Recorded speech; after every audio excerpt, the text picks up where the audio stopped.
تو رنگ دے از قلم فاطمہ پارٹ نمبر 4۔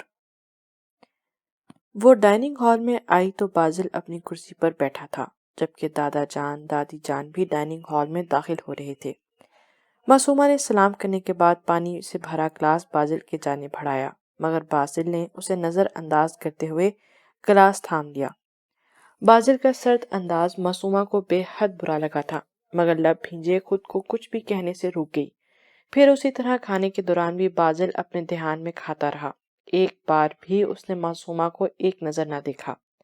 معصومہ کی بنائی گئی سویٹ ڈش کی تعریف کی گئی، مگر جس کے تعریفی الفاظ سننے کی وہ منتظر تھی وہ تو خاموشی سے بیٹھا تھا۔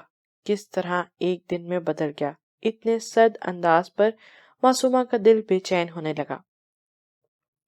2 دن بعد کا ولیمہ رکھا ہے ہم نے اپنے لاڈلے پوتے کا۔ ایک بہت شاندار تقریب ہونی چاہیے، دنیا کو پتہ چلنا چاہیے کہ مظفر شیرازی کے پوتے کا ولیمہ ہے۔ مظفر صاحب نے مسکراتے ہوئے سب کو اپنا فیصلہ سنایا۔ دادا جان آپ بے فکر رہیں، ایک بہت شاندار تقریب ہوگی۔ قائم نے مسکرا کر مظفر صاحب کی بات کا جواب دیا، جبکہ وہ باقی سب کا سرد رویہ نوٹ کر چکا تھا۔ بھائی اب تم بھی بتا دو اپنی پسند، میں اپنے دونوں پوتوں کو خوش اور آباد دیکھنا چاہتا ہوں۔ وہ اپنا رخ قائم کی جانب کرتے ہوئے مسکرا کر بولے، جبکہ ان کی بات پر بازل نے قائم کو دیکھا۔ دادا جان ابھی مجھے شادی نہیں کرنی، میں پہلے بھی آپ کو کہہ چکا ہوں۔ مظفر صاحب کی بات پر قائم کے مسکراتے لب سکڑے تھے اور سنجیدہ انداز میں جواب دیا، جبکہ اس بار بازل کے چہرے پر دل جلانے والی مسکراہٹ آئی تھی جو قائم نے بخوبی دیکھی تھی۔ بھائی دادا جان بالکل ٹھیک کہہ رہے ہیں، اب آپ کو شادی کرنا ہی ہوگی۔ معصومہ بھی دادا جان کی بات پر متفق ہوئی، قائم کو دیکھ کر اٹل انداز میں بولی، جبکہ بازل نے قائم کو دیکھ کر ایک بار پھر شاطرانہ مسکراہٹ اچھالی، جس پر قائم کا دل کیا کہ سامنے پڑا جگ بازل کے سر پر دے مارے۔ لڑکی تم اپنی زبان بند رکھو، اب کیا تم اس گھر کے فیصلوں میں بولو گی؟ ماجد صاحب کو معصومہ کی مداخلت ایک آنکھ نہ بھائی تو فوراً ناگواری سے اسے دیکھتے حدت امیز انداز میں بولے، تایا جی میری زندگی کے بہت اہم پہلو پر بات ہو رہی ہے، اور میری زندگی کی اس اہم بات میں سب سے پہلا حق میری بہن کو بولنے کا ہے، اس لیے کسی کو کوئی مسئلہ نہیں ہونا چاہیے۔ قائم فوراً ماجد صاحب کو دیکھتا بے حد سرد مہری سے بولا، اسے ماجد صاحب کی بات اور انداز سخت ناگوار گزرا تھا۔ بانو کوئی رشتہ دیکھو میرے پوتے کے لیے۔ معصومہ کا بولنا ناگوار تو مظفر صاحب کو بھی گزرا تھا، مگر وہ بات بدل کر بولے، جبکہ ان کے حکم پر دادی جان نے مسکرا کر اسبات میں سر ہلایا۔ وہ آج ہانیہ کے رشتے کے لیے کچھ لوگ آئے تھے، آپ کہیں تو بات آگے چلائیں۔ دادی جان نے کچھ دھیمی آواز میں مظفر صاحب کو مخاطب کیا۔ کیا ہو گیا ہے دادی؟ عجیب لوگ تھے وہ، عجیب، لالچی اور خود پسند۔ معصومہ نے فوراً سر پہ دوپٹہ ٹھیک کرتے ہوئے اپنے ماتھے پر بل ڈالے۔ تم اپنے بھائی کے متعلق بول سکتی ہو، مگر میری بیٹی کے رشتے کے معاملے میں بولنے کی قطعی ضرورت نہیں تمہیں۔ اس بار عابد صاحب حقارت سے بولے، ایک تو پہلے ہی انہیں اس پر سخت غصہ تھا، مزید وہ بیچ میں بول کر انہیں اور غصہ دلا گئی۔ معصومہ بڑے بات کر رہے ہیں، تم خاموش ہو جاؤ۔ ساجد صاحب نے کچھ اونچی آواز میں معصومہ کو غصے سے کہا، خبردار اگر کسی نے میری بیوی سے اس لہجے میں بات کی۔ بازل کی بھاری آواز ڈائننگ ہال میں گونجی تھی۔ معصومہ اس گھر کی فرد ہے، اس گھر کے ہر معاملے میں اسے اپنے رائے دینے کا پورا حق ہے، کسی کو تکلیف نہیں ہونی چاہیے۔ تم بولو کیا کہہ رہی تھی؟ بازل ایک سرد نگاہ سب پر ڈالتا آخری بات نرمی سے معصومہ کی سمت دیکھ کر بولا، جبکہ اس کے اس طرح بولنے پر معصومہ نے چونک کر اسے دیکھا تھا۔ وہ عورتیں بلا وجہ نقص نکال رہی تھیں کہ ہانیہ کی ہائٹ چھوٹی ہے، اس طرح کی باتیں۔ معصومہ نے دادی جان کی گھوریوں کو نظر انداز کرتے ہوئے بازل کو دیکھ کر بتایا، ہاں تو بس منع کر دیں دادی جان ان لوگوں کو، کوئی ضرورت نہیں ہے ایسے لوگوں کو گھر دوبارہ بلانے کی۔ ہانیہ جیتی جاگتی انسان ہے، کوئی پروڈکٹ نہیں جو کوئی بھی آئے اور اسے نقص نکال کر ہمارے گھر کی بیٹی کو توہین کرے۔ آگے اللہ بہتر کرے گا۔ بازل دادی جان کو دیکھتا بے حد سنجیدگی سے گویا ہوا، اور آخر میں مظفر صاحب سے تصدیق چاہی تو انہوں نے سنجیدگی سے اسبات میں سر ہلا دیا۔ آگے پھر کسی کی ہمت نہ ہوئی اس بارے میں مزید کچھ کہنے کی، جبکہ عابد صاحب تو تلملا اٹھے، مگر افسوس وہ کچھ نہیں کر سکتے تھے۔ بازل ابھی کمرے میں نہیں آیا تھا، وہ اس کا انتظار کر رہی تھی وہ آئے تو اس سے پوچھے کہ آخر مسئلہ کیا ہے، نظر انداز کیوں کیا جا رہا ہے۔ مگر کافی دیر ہو گئی، جب وہ کمرے میں چکر لگاتی تھک گئی تو صوفے پر بیٹھ کر انتظار کرنے لگی۔ جب بازل دروازہ کھولتا اندر داخل ہوا اور دوبارہ لاک کرتا اسے بغیر دیکھے واش روم میں گھس گیا۔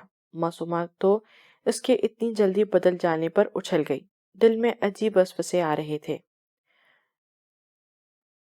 بازل، معصومہ اسے بیڈ پر بیٹھ کر موبائل یوز کرتا دیکھ کر اس کے قریب آ کھڑی ہوئی اور دھڑکتے دل سے اسے پکارا، بازل۔ اس نے ایک بار پھر اسے اپنی جانب متوجہ کیا۔ ہاں بولو، کچھ کہنا ہے؟ آپ ناراض کیوں ہیں مجھ سے؟ معصومہ نے اس کے سنجیدہ چہرے پر نگاہیں جمائے پوچھا تھا۔ تم جیسی اتنی سمجھدار، سعادت مند، فرما بردار اور خوش اخلاق بیوی سے آخر میں ناراض ہونے کی گستاخی کیسے کر سکتا ہوں؟ بازل نے ایک ایک لفظ چبا چبا کر ادا کیا، جبکہ اس کا انداز تپا دینے والا تھا۔ معصومہ کو لگا جیسے وہ اس پر طنز کر رہا ہے۔ کیا مطلب ہے اس بات کا؟ مطلب تم خود سمجھتی ہو معصومہ بی بی، بازل نے سرد انداز میں کہا۔ یہ آپ کس طرح بات کر رہے ہیں مجھ سے؟ اپنے کل کا انداز یاد ہے تمہیں معصومہ بی بی؟ کس حوالے سے بات کر رہے ہیں آپ ایسے؟ وہ ڈھٹائی سے اس کی آنکھوں میں دیکھتی ناسمجھی سے گویا ہوئی۔ کل کتنا کچھ کہا تم نے معصومہ، تم جانتی بھی ہو ہوش تھا تمہیں اس وقت؟ غصے میں پاگل ہو گئی تھی تم، مجھے ظالم، گھٹیا اور پتہ نہیں کیا کہا تم نے، اور جانے کیا سمجھتی رہی تم۔ اپنے لیے کیے گئے وعدے یاد ہے نا تمہیں؟ نشہ نہیں کرنا، کسی نامحرم لڑکی سے تعلقات نہ رکھنا، کیا یہ سب عادتیں دیکھی ہیں تم نے میرے میں، جو اس طرح کے عہد لے رہی تھی مجھ سے؟ بولو۔ وہ لہجے میں سختی لیے اس کو غصے سے دیکھتا تھوڑی بلند آواز میں کہہ رہا تھا، جبکہ اس کی بات سن کر معصومہ کو شرمندگی نے آن گھیرا۔ وہ نگاہوں کے ساتھ سر بھی جھکا گئی، جبکہ بازل نے اپنی مسکراہٹ روکنے کے لیے اپنی داڑھی پر ہاتھ پھیرا۔ اب وہ اسے ڈائریکٹ تو پوچھ نہیں سکتا تھا، کیونکہ پھر اسے یہ بتانا پڑتا کہ اس نے موبائل میں چپ لگا رکھی ہے، جس وجہ سے اسے ساری بات کی معلومات حاصل ہوئی تھی۔ اور اگر وہ حقیقت بتا دیتا کہ اسے چپ کے ذریعے سب معلوم ہوا ہے تو معصومہ بی بی سے کچھ بعید نہیں کہ کہیں یہ نہ سمجھ لے کہ چپ اس پر نظر رکھنے کی وجہ سے لگائی گئی ہے اور موبائل اٹھا کر اس کے سر پر دے مارے، جبکہ اس نے تو یہ سب کچھ اس کی حفاظت کی غرض سے کیا تھا۔ اب خاموش کیوں کھڑی ہو؟ کل تو بڑی زبان چل رہی تھی معصومہ بی بی آپ کی، وجہ بتانا گوارا کریں گی آپ؟ کیا اس قدر بدگمان تھی مجھ سے؟ چہرے کو سنجیدہ بناتا وہ اس کا شرمندہ چہرہ دیکھتے ہوئے پھر سے پوچھنے لگا، آئی ایم سوری، میں کل کے لیے شرمندہ ہوں۔ کوئی تو وجہ ہوگی معصومہ، کسی نے کچھ کہا تھا تمہیں میرے حوالے سے؟ بازل نے اس کی کلائی تھام کر نرمی سے پوچھا۔ نہیں، ایسی کوئی بات نہیں، بس مجھے غصہ آ گیا۔ اگر کوئی بات ہے تو مجھے بتاؤ جانا، کسی نے کچھ کہا تم سے میرے بارے میں جو تم اتنا بدگمان تھی اور رشتہ ختم کرنے کی بات کر رہی تھی؟ معصومہ کا ابھی بھی بتانا نہ بتانا اسے خاصا ناگوار گزر رہا تھا۔ دل تو کیا کہ دماغ ٹھکانے لگا دے، جو ابھی بھی سیدھی بات نہیں بتا رہی۔ بامشکل اپنا غصہ دباتا وہ نرمی سے بولا تھا، بازل، کسی نے کچھ نہیں کہا اور ویسے بھی بات ختم ہو چکی ہے، اور جب مجھے آپ پر بھروسہ ہے تو پھر کسی کے کچھ کہنے سے کیا فرق پڑتا ہے؟ مجھے آپ پر بھروسہ ہے اور آپ کی بات اہم ہے میرے لیے، وہ ہلکا سا مسکرا کر بولی تھی۔ تم نے تو حد سے زیادہ زبان چلائی تھی معصومہ، شکر کرو میں تمہاری فضول باتیں بہت تحمل سے سنتا رہا۔ بازل اسے ساتھ بٹھائے سخت انداز میں کہہ رہا تھا، میں معافی تو مانگ رہی ہوں، ویسے مجھے نہیں معلوم آپ اتنے اچھے ہیں، اس دن ذرا سی اونچی آواز پر آپ نے اتنی زور سے بازو دبایا تھا میرا، لیکن کل میری اتنی باتوں پر بھی آپ نے مجھے کچھ نہ کہا۔ وہ اس کے برابر بیٹھتی ہوئی مسکرا کر گویا ہوئی، جبکہ بازل نے اس کا رخ اپنی جانب کرتے ہوئے اس کے دونوں ہاتھ نرمی سے اپنے ہاتھوں میں تھام لیے۔ جانا، کوئی بھی پرفیکٹ نہیں ہوتا، ہر کسی میں کوئی نہ کوئی خامی ہوتی ہے۔ نکاح میں بہت طاقت ہے کیونکہ اس میں خدا کی مرضی شامل ہے، اس لیے دو اجنبی ایک دوسرے کے اتنے قریب آ جاتے ہیں۔ اس کے دونوں ہاتھوں کو سہلاتے ہوئے وہ ٹھہر ٹھہر کر بولتا نرمی سے اسے سمجھا رہا تھا، جبکہ معصومہ چند پل اس کی باتوں اور شخصیت کے سحر میں جکڑ گئی۔ سمجھ رہی ہو میری بات؟ معصومہ کو ہنوز اپنی جانب تکتے پا کر بازل اس کے ہاتھوں پر ذرا سا دباؤ ڈال کر اسے ہوش لایا تھا۔ ججت جی، وہ یک لفظی جواب دیتی سر جھکا گئی۔ سمجھا تو دیا، اب آتی ہے سزا کی باری۔ میں نے معافی مانگی ہے بازل، پھر سزا کیوں؟ جانا، یاد کرو میں نے کہا تھا کہ میں غلط معاف نہیں کرتا، اور تم نے بے حد زبان درازی کی ہے میرے ساتھ، اس لیے سزا تو تمہیں ضرور ملے گی۔ وہ اس کا چہرہ اپنے دونوں ہاتھوں میں لیتا ہوا بولا، اور کئی پل کے لیے مبہوت سا اس کے شفاف چہرے کو دیکھتا رہا۔ کیسی سزا؟ نگاہیں جھکا کر ہچکچاتے ہوئے وہ بولی تھی۔ ہاں تو میری بیگم کے لیے یہ سزا ہے کہ اب سے آپ مجھے میرے نام سے نہیں بلائیں گی، بلکہ رومانٹک انداز میں بلائیں گی۔ جیسے میں تمہیں جانا کہتا ہوں، ویسے اب تم مجھے جانو، جانے من، ڈارلنگ، سویٹ ہارٹ، لائفی، کچھ بھی کہہ سکتی ہو۔ یہ سزا 24 گھنٹے تم پر لاگو رہے گی، سب کے سامنے بھی۔ وہ اس کا دوپٹہ اتار کر ایک طرف رکھ کر اس کی گردن کے تلوں کو اپنی انگلی کی پوروں سے سہلاتے ہوئے اسے تفصیل سے سمجھا رہا تھا۔ بازل، آپ یہ کیا کہہ رہے ہیں؟ سب کے سامنے؟ آپ کو بالکل شرم نہیں؟ چھوڑے مجھے، کوئی سزا نہیں مانتی میں آپ کی۔ وہ بازل کی گرفت سے خود کو چھڑوانے کی کوشش کر رہی تھی۔ جانا، مزید کوئی بیوقوفی مت کرنا، کیونکہ یہ سزا تو تمہیں بھگتنا پڑے گی۔ بازل نہیں، پلیز، یہ کیسی سزا ہے بھلا؟ بازل کی باتوں اور جسارتوں سے بے حال ہوتی وہ مسلسل مزاحمت کر رہی تھی۔ بازل، اپنی موندی آنکھیں وا کر کے وہ اپنی سانسیں ہموار کر رہی تھی۔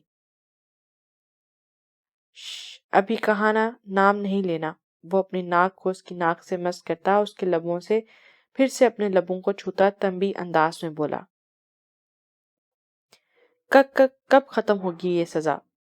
جب تک منا یا منی نہیں آ جاتے۔ کیا مطلب؟ معصومہ نے ناسمجھی سے اس کے خمار آلود آنکھوں میں دیکھا۔ مطلب جی، ہمارا بیوی ہو گیا، تب اگر لڑکی ہوئی تو تم کہنا منی کے بابا، اور جب لڑکا ہوا تو کہنا منی کے بابا۔ وہ اس کے نرم و نازک ہاتھوں کی انگلیوں میں اپنے ہاتھ کی انگلیاں پھنساتا اسے کچھ سمجھا رہا تھا۔ فاضل جینس کی جیبوں میں ہاتھ ڈالے اپنے مخصوص چال چلتا آگے بڑھ رہا تھا۔ اسے وسیع پوش میں آتا دیکھ کر وہاں موجود ملازمین نے اسے سلام کیا اور مؤدب سے سر جھکا کر کھڑے ہو گئے، جبکہ قائم نے بھی اسے اپنی جانب بڑھتا دیکھ لیا تھا۔ وہ بھی گاڑی کا دروازہ اوپن کر کے باہر نکلا اور بازل کی جانب بڑھا، جبکہ اپنے دوسرے صاحب کو آتا دیکھ کر ملازمین نے اسے بھی ادب سے سر جھکا کر سلام کیا۔ چند قدم بڑھنے ہی پر وہ دونوں ایک دوسرے کے روبرو کھڑے تھے۔ بے شک وہ دونوں اپنی پروقار شخصیت اور اس محل نما گھر کے وارث ہونے کے باعث کسی طور پر ایک دوسرے سے کم نہ تھے۔ مجھے تم سے اتنی بزدلی کی امید نہیں تھی قائم شرازی، وہ قائم کو صد نگاہوں سے دیکھتا کہہ رہا تھا۔ اس کے لہجے میں طنز کی آمیزش واضح تھی۔ کس بارے میں بات کر رہے ہو تم؟ قائم نے اس کی سرخ آنکھوں میں جھانکتے عام سے انداز میں پوچھا، جبکہ بازل کے چہرے پر اب سنجیدگی کی جگہ تمسخر تھا۔ اس بار کافی دن اپنی بیوی کے ساتھ گزارے ہیں تم نے، کیوں؟ ایسا ہی ہے نا؟ بازل کا طنزیہ تمسخرانہ انداز قائم کو سیخ پا کر گیا۔ اس نے اپنے غصے کو دبانے کی غرض سے اپنی مٹھیاں سختی سے بھینج لیں، جبکہ قائم کا غصہ دبانا بازل کی مسکراہٹ مزید گہری کر گیا تھا۔ میں تمہیں اس بات کا جواب دینا ضروری نہیں سمجھتا، قائم نے اپنے لفظ چبا چبا کر ادا کیے۔ اپنی بہن کو دو گے نا ہر بات کا جواب؟ اس نے فوراً دوسرا سوال داغا تھا۔ ایک پل کو قائم کے بے تاثر چہرے پر پریشانی کا تاثر آیا، جسے وہ فوراً چھپا گیا، مگر بازل کی زیرک نگاہوں سے اس کی ایک پل کی پریشانی چھپ نہ سکی تھی۔ وہ میرا مسئلہ ہے، تم اپنے کام سے کام رکھو تو بہتر ہوگا۔ قائم کا لہجہ بے لحاظ تھا۔ بازل کے دل جلانے والی مسکراہٹ اسے زہر لگ رہی تھی۔ کہیں تم نے اس لڑکی سے انتقام کی خاطر تو شادی نہیں کی، اس لیے دنیا سے چھپا کر رکھا ہے تم نے اس لڑکی کو؟ چہرے پر مصنوعی پریشانی لائے وہ پوچھ رہا تھا، جبکہ وہ اس بات کا جواب جانتا تھا، مگر قائم کو تپا کر دیکھ کر وہ محظوظ ہو رہا تھا۔ کیا بکواس ہے یہ؟ وہ یکدم ہی طیش میں آیا۔ پھر اتنی تاخیر کیوں کر رہے ہو تم؟ اس نے اس بار ماتھے پر بل ڈالے سنجیدگی سے پوچھا۔ تاخیر نہیں کر رہا، مناسب وقت کا انتظار کر رہا ہوں۔ معصومہ کو بتا دو یہ سب، ایسا نہ ہو کہ اسے کہیں اور سے معلوم ہو اور پھر اس کو دکھ ہو۔ بازل نے اسے سنجیدگی سے بظاہر مشورہ دیا تھا، مگر قائم اس کی بات میں چھپی بات سمجھ گیا تھا۔ بازل کے علاوہ یہ بات معصومہ تک کون پہنچا سکتا تھا؟ قائم نے سوچتے ہی سر نفی میں ہلایا۔ بتا دوں گا۔ اس نے بات ختم کرنی چاہی اور آگے بڑھ گیا۔ اگر تم کہو تو میں تمہاری یہ مشکل آسان کر دوں۔ بازل اسے آگے بڑھتا دیکھ کر فوراً دوستانہ انداز میں گویا ہوا، جبکہ اس کی آواز پر قائم کے بڑھتے قدم رکے اور وہ مڑا۔ قائم کی اس شاطر بازیاں اچھی طرح وہ سمجھتا تھا، بے شک وہ دونوں کبھی بھی دوست نہیں رہے تھے۔ تم معصومہ کو کچھ نہیں بتاؤ گے اس بارے میں خود مناسب وقت پر اسے سب بتا دوں گا۔ قائم کے لہجے میں واضح تنبیہ تھی، جبکہ بازل نے جواباً بھویں اچکا دی اور ایک سرد نگاہ قائم پر ڈال کر اپنی LBW کی جانب بڑھ گیا تھا، جبکہ قائم پر سوچ انداز میں وہیں کھڑا اس کی گاڑی شیرازی ہاؤس کے بیرونی گیٹ سے نکلتے دیکھ رہا تھا۔ بازل کی باتوں کے بعد حقیقتاً اب اسے پریشانی ہو رہی تھی۔ اسے بازل سے کوئی امید نہیں تھی، جانے معصومہ کو کس انداز میں ساری بات بتائے، مگر اسے ایک ڈر تھا کہ یہ بات جان کر معصومہ کا کیسا رد عمل ہوگا۔ جس شخص سے وہ دونوں بہن بھائی اپنے باپ سے بھی زیادہ نفرت کرتے تھے، اس شخص کی بیٹی کو قبول کرنا، یہ ان دونوں بہن بھائیوں کے کسی آزمائش سے کم نہ تھا۔ ایک ٹھنڈی آہ بھرتا وہ سر جھٹک کر اندرونی دروازے کی جانب بڑھ گیا تھا۔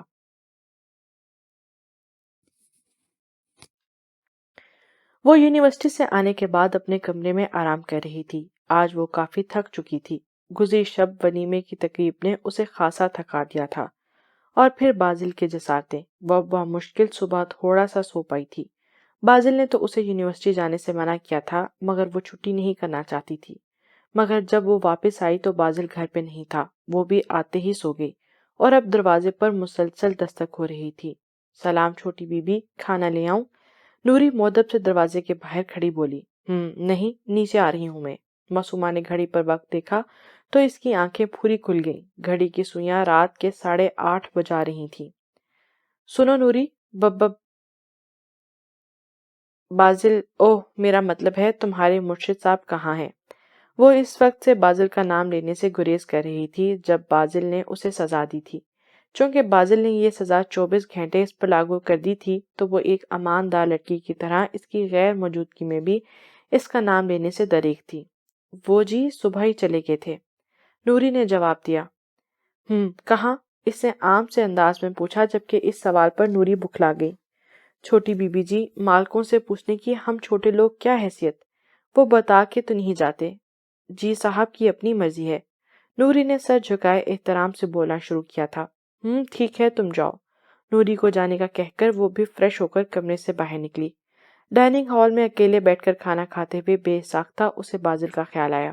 اس میں کوئی شک نہیں تھا کہ بازل شرازی کو کسی کو بھی اپنے سحر میں جکڑنا بہت اچھے طریقے سے آتا تھا۔ وہ بھی کھانا کھا کر فارغ ہوئی جب اسے ملازمہ نے پیغام دیا۔ وہ سر پر دوپٹہ درست کرتی قائم کے کمرے کی جانب بڑھی۔ دروازے پر دستک دیے اسے قائم کی بھاری آواز آئی تھی۔ اجازت ملتے ہی وہ اندر داخل ہوئی۔ بھیا، میں آپ ہی کے پاس آنے والی تھی، مجھے آپ سے ایک بہت ضروری بات کرنی تھی۔ اچھا، میری گڑیا نے کیا کہنا ہے؟ نہیں بھیا، پہلے آپ بتائیں، آپ نے مجھے بلایا ہے، خیریت ہے؟ معصومہ نے بہت احترام سے دوپٹہ سیٹ کرتے ہوئے اس سے پوچھا تھا، جبکہ قائم کے دماغ میں آج صبح بازل سے ہوئی گفتگو گردش کر رہی تھی۔ یقیناً اب اسے معصومہ کو بتا دینا چاہیے تھا۔ وہ جانتا تھا اگر اس نے خود معصومہ کو نہ بتایا تو بازل جانے کس طرح اسے یہ بات بتائے گا، اور اگر وہ اپنے ہی بھائی سے بدگمان ہو گئی تو۔ اور یہیں قائم نے آج کے آج معصومہ کو سب بتانے کا فیصلہ کیا، مبادا کہیں اس کی اپنی بہن اسے غلط نہ سمجھ لے۔ چلے پہلے میں بات کرتی ہوں۔ قائم کو سوچ میں ڈوبا دیکھ کر وہ پھر سے گویا ہوئی۔ چلو ٹھیک ہے، پہلے میری گڑیا بولے گی۔ بھیا، آپ پلیز شادی کر لیں اب۔ وہ لہجے میں التجائیہ بولے۔ چند پل قائم کچھ نہ ہی بول سکا تھا۔ ہانیہ کیسی لڑکی ہے؟ قائم کو ہنوز خاموش پا کر وہ دھیمے انداز میں بولی، جبکہ قائم اس کی غیر متوقع بات پر ٹھٹک گیا تھا۔ یہ کیوں پوچھ رہی ہو؟ اس بار اس نے الٹا اسی سے سوال کیا۔ ارے ویسے ہی بھیا، آپ بتائیں تو صحیح کہ ہانیہ کیسی لگتی ہے آپ کو؟ معصومہ نے معصوم سا چہرہ بنا کر پوچھا۔ اس کے چہرے کے تاثرات دیکھ کر قائم کے چہرے پر بھی مسکراہٹ بکھری تھی۔ اچھی ہے، قائم نے دو لفظی جواب دینے پر اکتفا کیا۔ بس پھر بھائی، آپ کے لحاظ سے مجھے وہ بہترین لگی ہے۔ معصومہ نے تو قائم کے سر پر دھماکہ کیا۔ اس نے چونک کر نہ سمجھی سے معصومہ کو دیکھا۔ کیا مطلب؟ اس نے اپنی سمجھ کی تصدیق چاہی تھی۔ مطلب کہ اب آپ تو کوئی لڑکی ڈھونڈنے والے نہیں، مجھے ہی کچھ کرنا ہوگا نا؟ تو میں نے ڈھونڈ لی۔ ہانیہ اور آپ کی شادی ہو جائے تو کتنا اچھا ہوگا نا بھائی، مجھے بھی دوست جیسی بھابھی مل جائے گی۔ معصومہ کھلکھلا کر پرجوش انداز میں بولی، اور معصومہ کی اتنی خوشی اسے کوئی بھی ایسی بات کہنے سے روک رہی تھی جو اس کی بہن کو سن کے دکھ ہو۔ اس نے بھی تو ایک بھائی ہو کر اس کی زندگی کا ایک بہت بڑا فیصلہ بازل کے ساتھ اس کی شادی کروا کے کیا تھا، تو کیا اس کی بہن کا حق نہیں تھا کہ وہ بھی اپنی پسند کی لڑکی سے اپنے بھائی کی شادی کروا سکتی؟ لیکن وہ اپنی بہن کی خوشی کی وجہ سے اس لڑکی کے ساتھ زیادتی کر سکتا تھا جو بے شک اس کے نام کی بیوی تھی۔ معصومہ گڑیا، وہ بہت چھوٹی ہے مجھ سے، قائم نے کمزور سا جواز مضبوط لہجے میں پیش کیا۔ تو اس سے کیا ہوتا ہے بھیا، میں نے بھی تو اپنی شادی کے وقت آپ سے یہی کہا تھا۔ تب آپ نے کہا تھا کہ شوہر بڑا ہی ہونا چاہیے، اور پھر آپ کے اور ہانیہ کی عمر میں اتنا فرق ہے جتنا میرا اور ان میں۔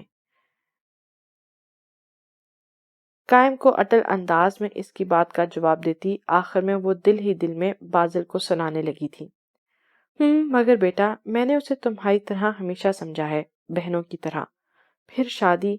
وہ حقیقتاً پریشان ہو گیا تھا۔ اگر سامنے کوئی اور ہوتا تو وہ صاف انکار کر دیتا، اتنے جواز پیش نہ کرتا، مگر قسمت سے سامنے اس کی لاڈلی بہن تھی۔ تو کیا ہوا بھائی؟ اور پھر ہانیہ میں کیا کمی ہے؟ ایک اچھی لڑکی، ہر کوالٹی ہے اس میں، خوبصورت ہے، پڑھی لکھی ہے، سب سے بڑی بات آپ سنجیدہ مزاج ہیں، اور وہ تھوڑی شرارتی سی، ہنس مکھ سی۔ کتنی اچھی جوڑی رہے گی آپ دونوں کی، وہ کھلکھلاتی ہوئی شوق انداز میں بول رہی تھی، جبکہ قائم سنجیدگی سے اس کے مسکراتے کھلتے ہوئے چہرے کو دیکھ رہا تھا۔ بیٹا، لیکن بھیا، میں نے صرف آپ کی وجہ سے اس گھٹے ہوئے ماحول میں ہانیہ اور رانیہ سے کچھ درجے بہتر زندگی گزاری ہے، کیونکہ آپ نے ہمیشہ بھائی ہونے کا فرض نبھایا۔ مگر ان دونوں کی زندگی، پلیز بھیا ابھی کچھ نہیں کہیں، تھوڑا سوچ کر جواب دیجیے گا، کچھ دن تک۔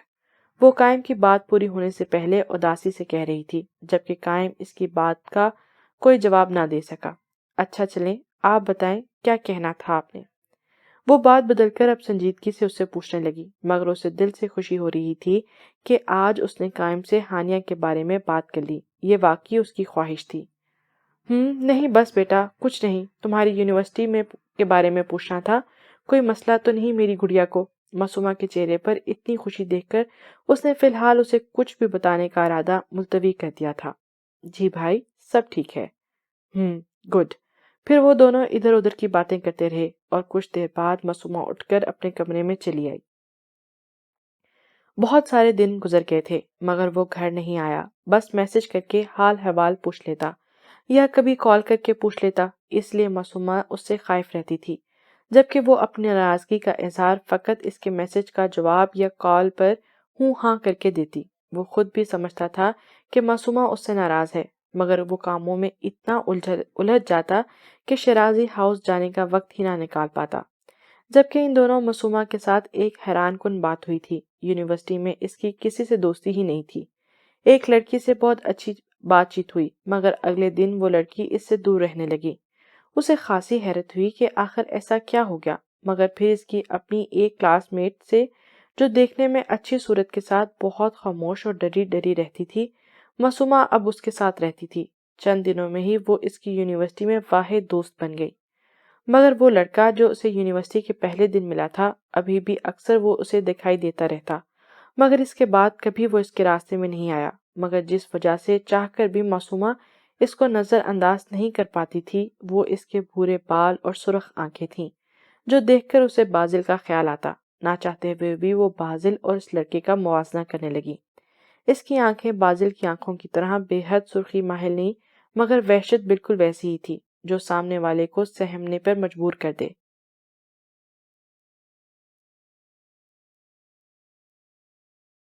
یہ بات وہ بازل سے شیئر کرنا چاہتی تھی، مگر پھر وہ سوچتی کہ جب وہ آئے گا تو اسے بتائے گی کہ میں نے یونیورسٹی میں تمہارا ہم شکل دیکھا ہے۔ وہ آج یونیورسٹی سے آنے کے بعد تھک کر کمرے میں آرام کر رہی تھی جب اس کے موبائل پر میسج کی رنگ ٹون ہوئی۔ جانا ان باکس اوپن کر کے میسج پڑھ کے اس کے چہرے پر حیا کے رنگ بکھرے۔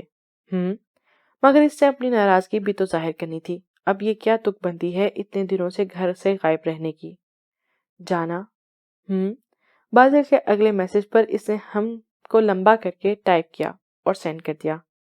جانا بازل اس کی خفگی محسوس کر رہا تھا اور ایک بار پھر ہنوز وہی میسج کیا اور معصومہ جھنجھلا گئی۔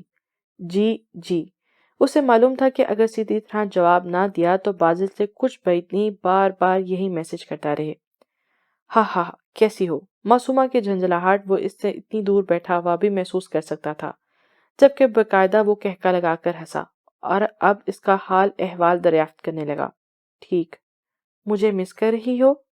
وہ جواب جانتا تھا، معصومہ اسے مس کر رہی ہے، وہ خود بھی تو پل پل اسے یاد کرتا تھا۔ اس کے پر وہ جاندار کہکا لگا اٹھا۔ ناراض ہو؟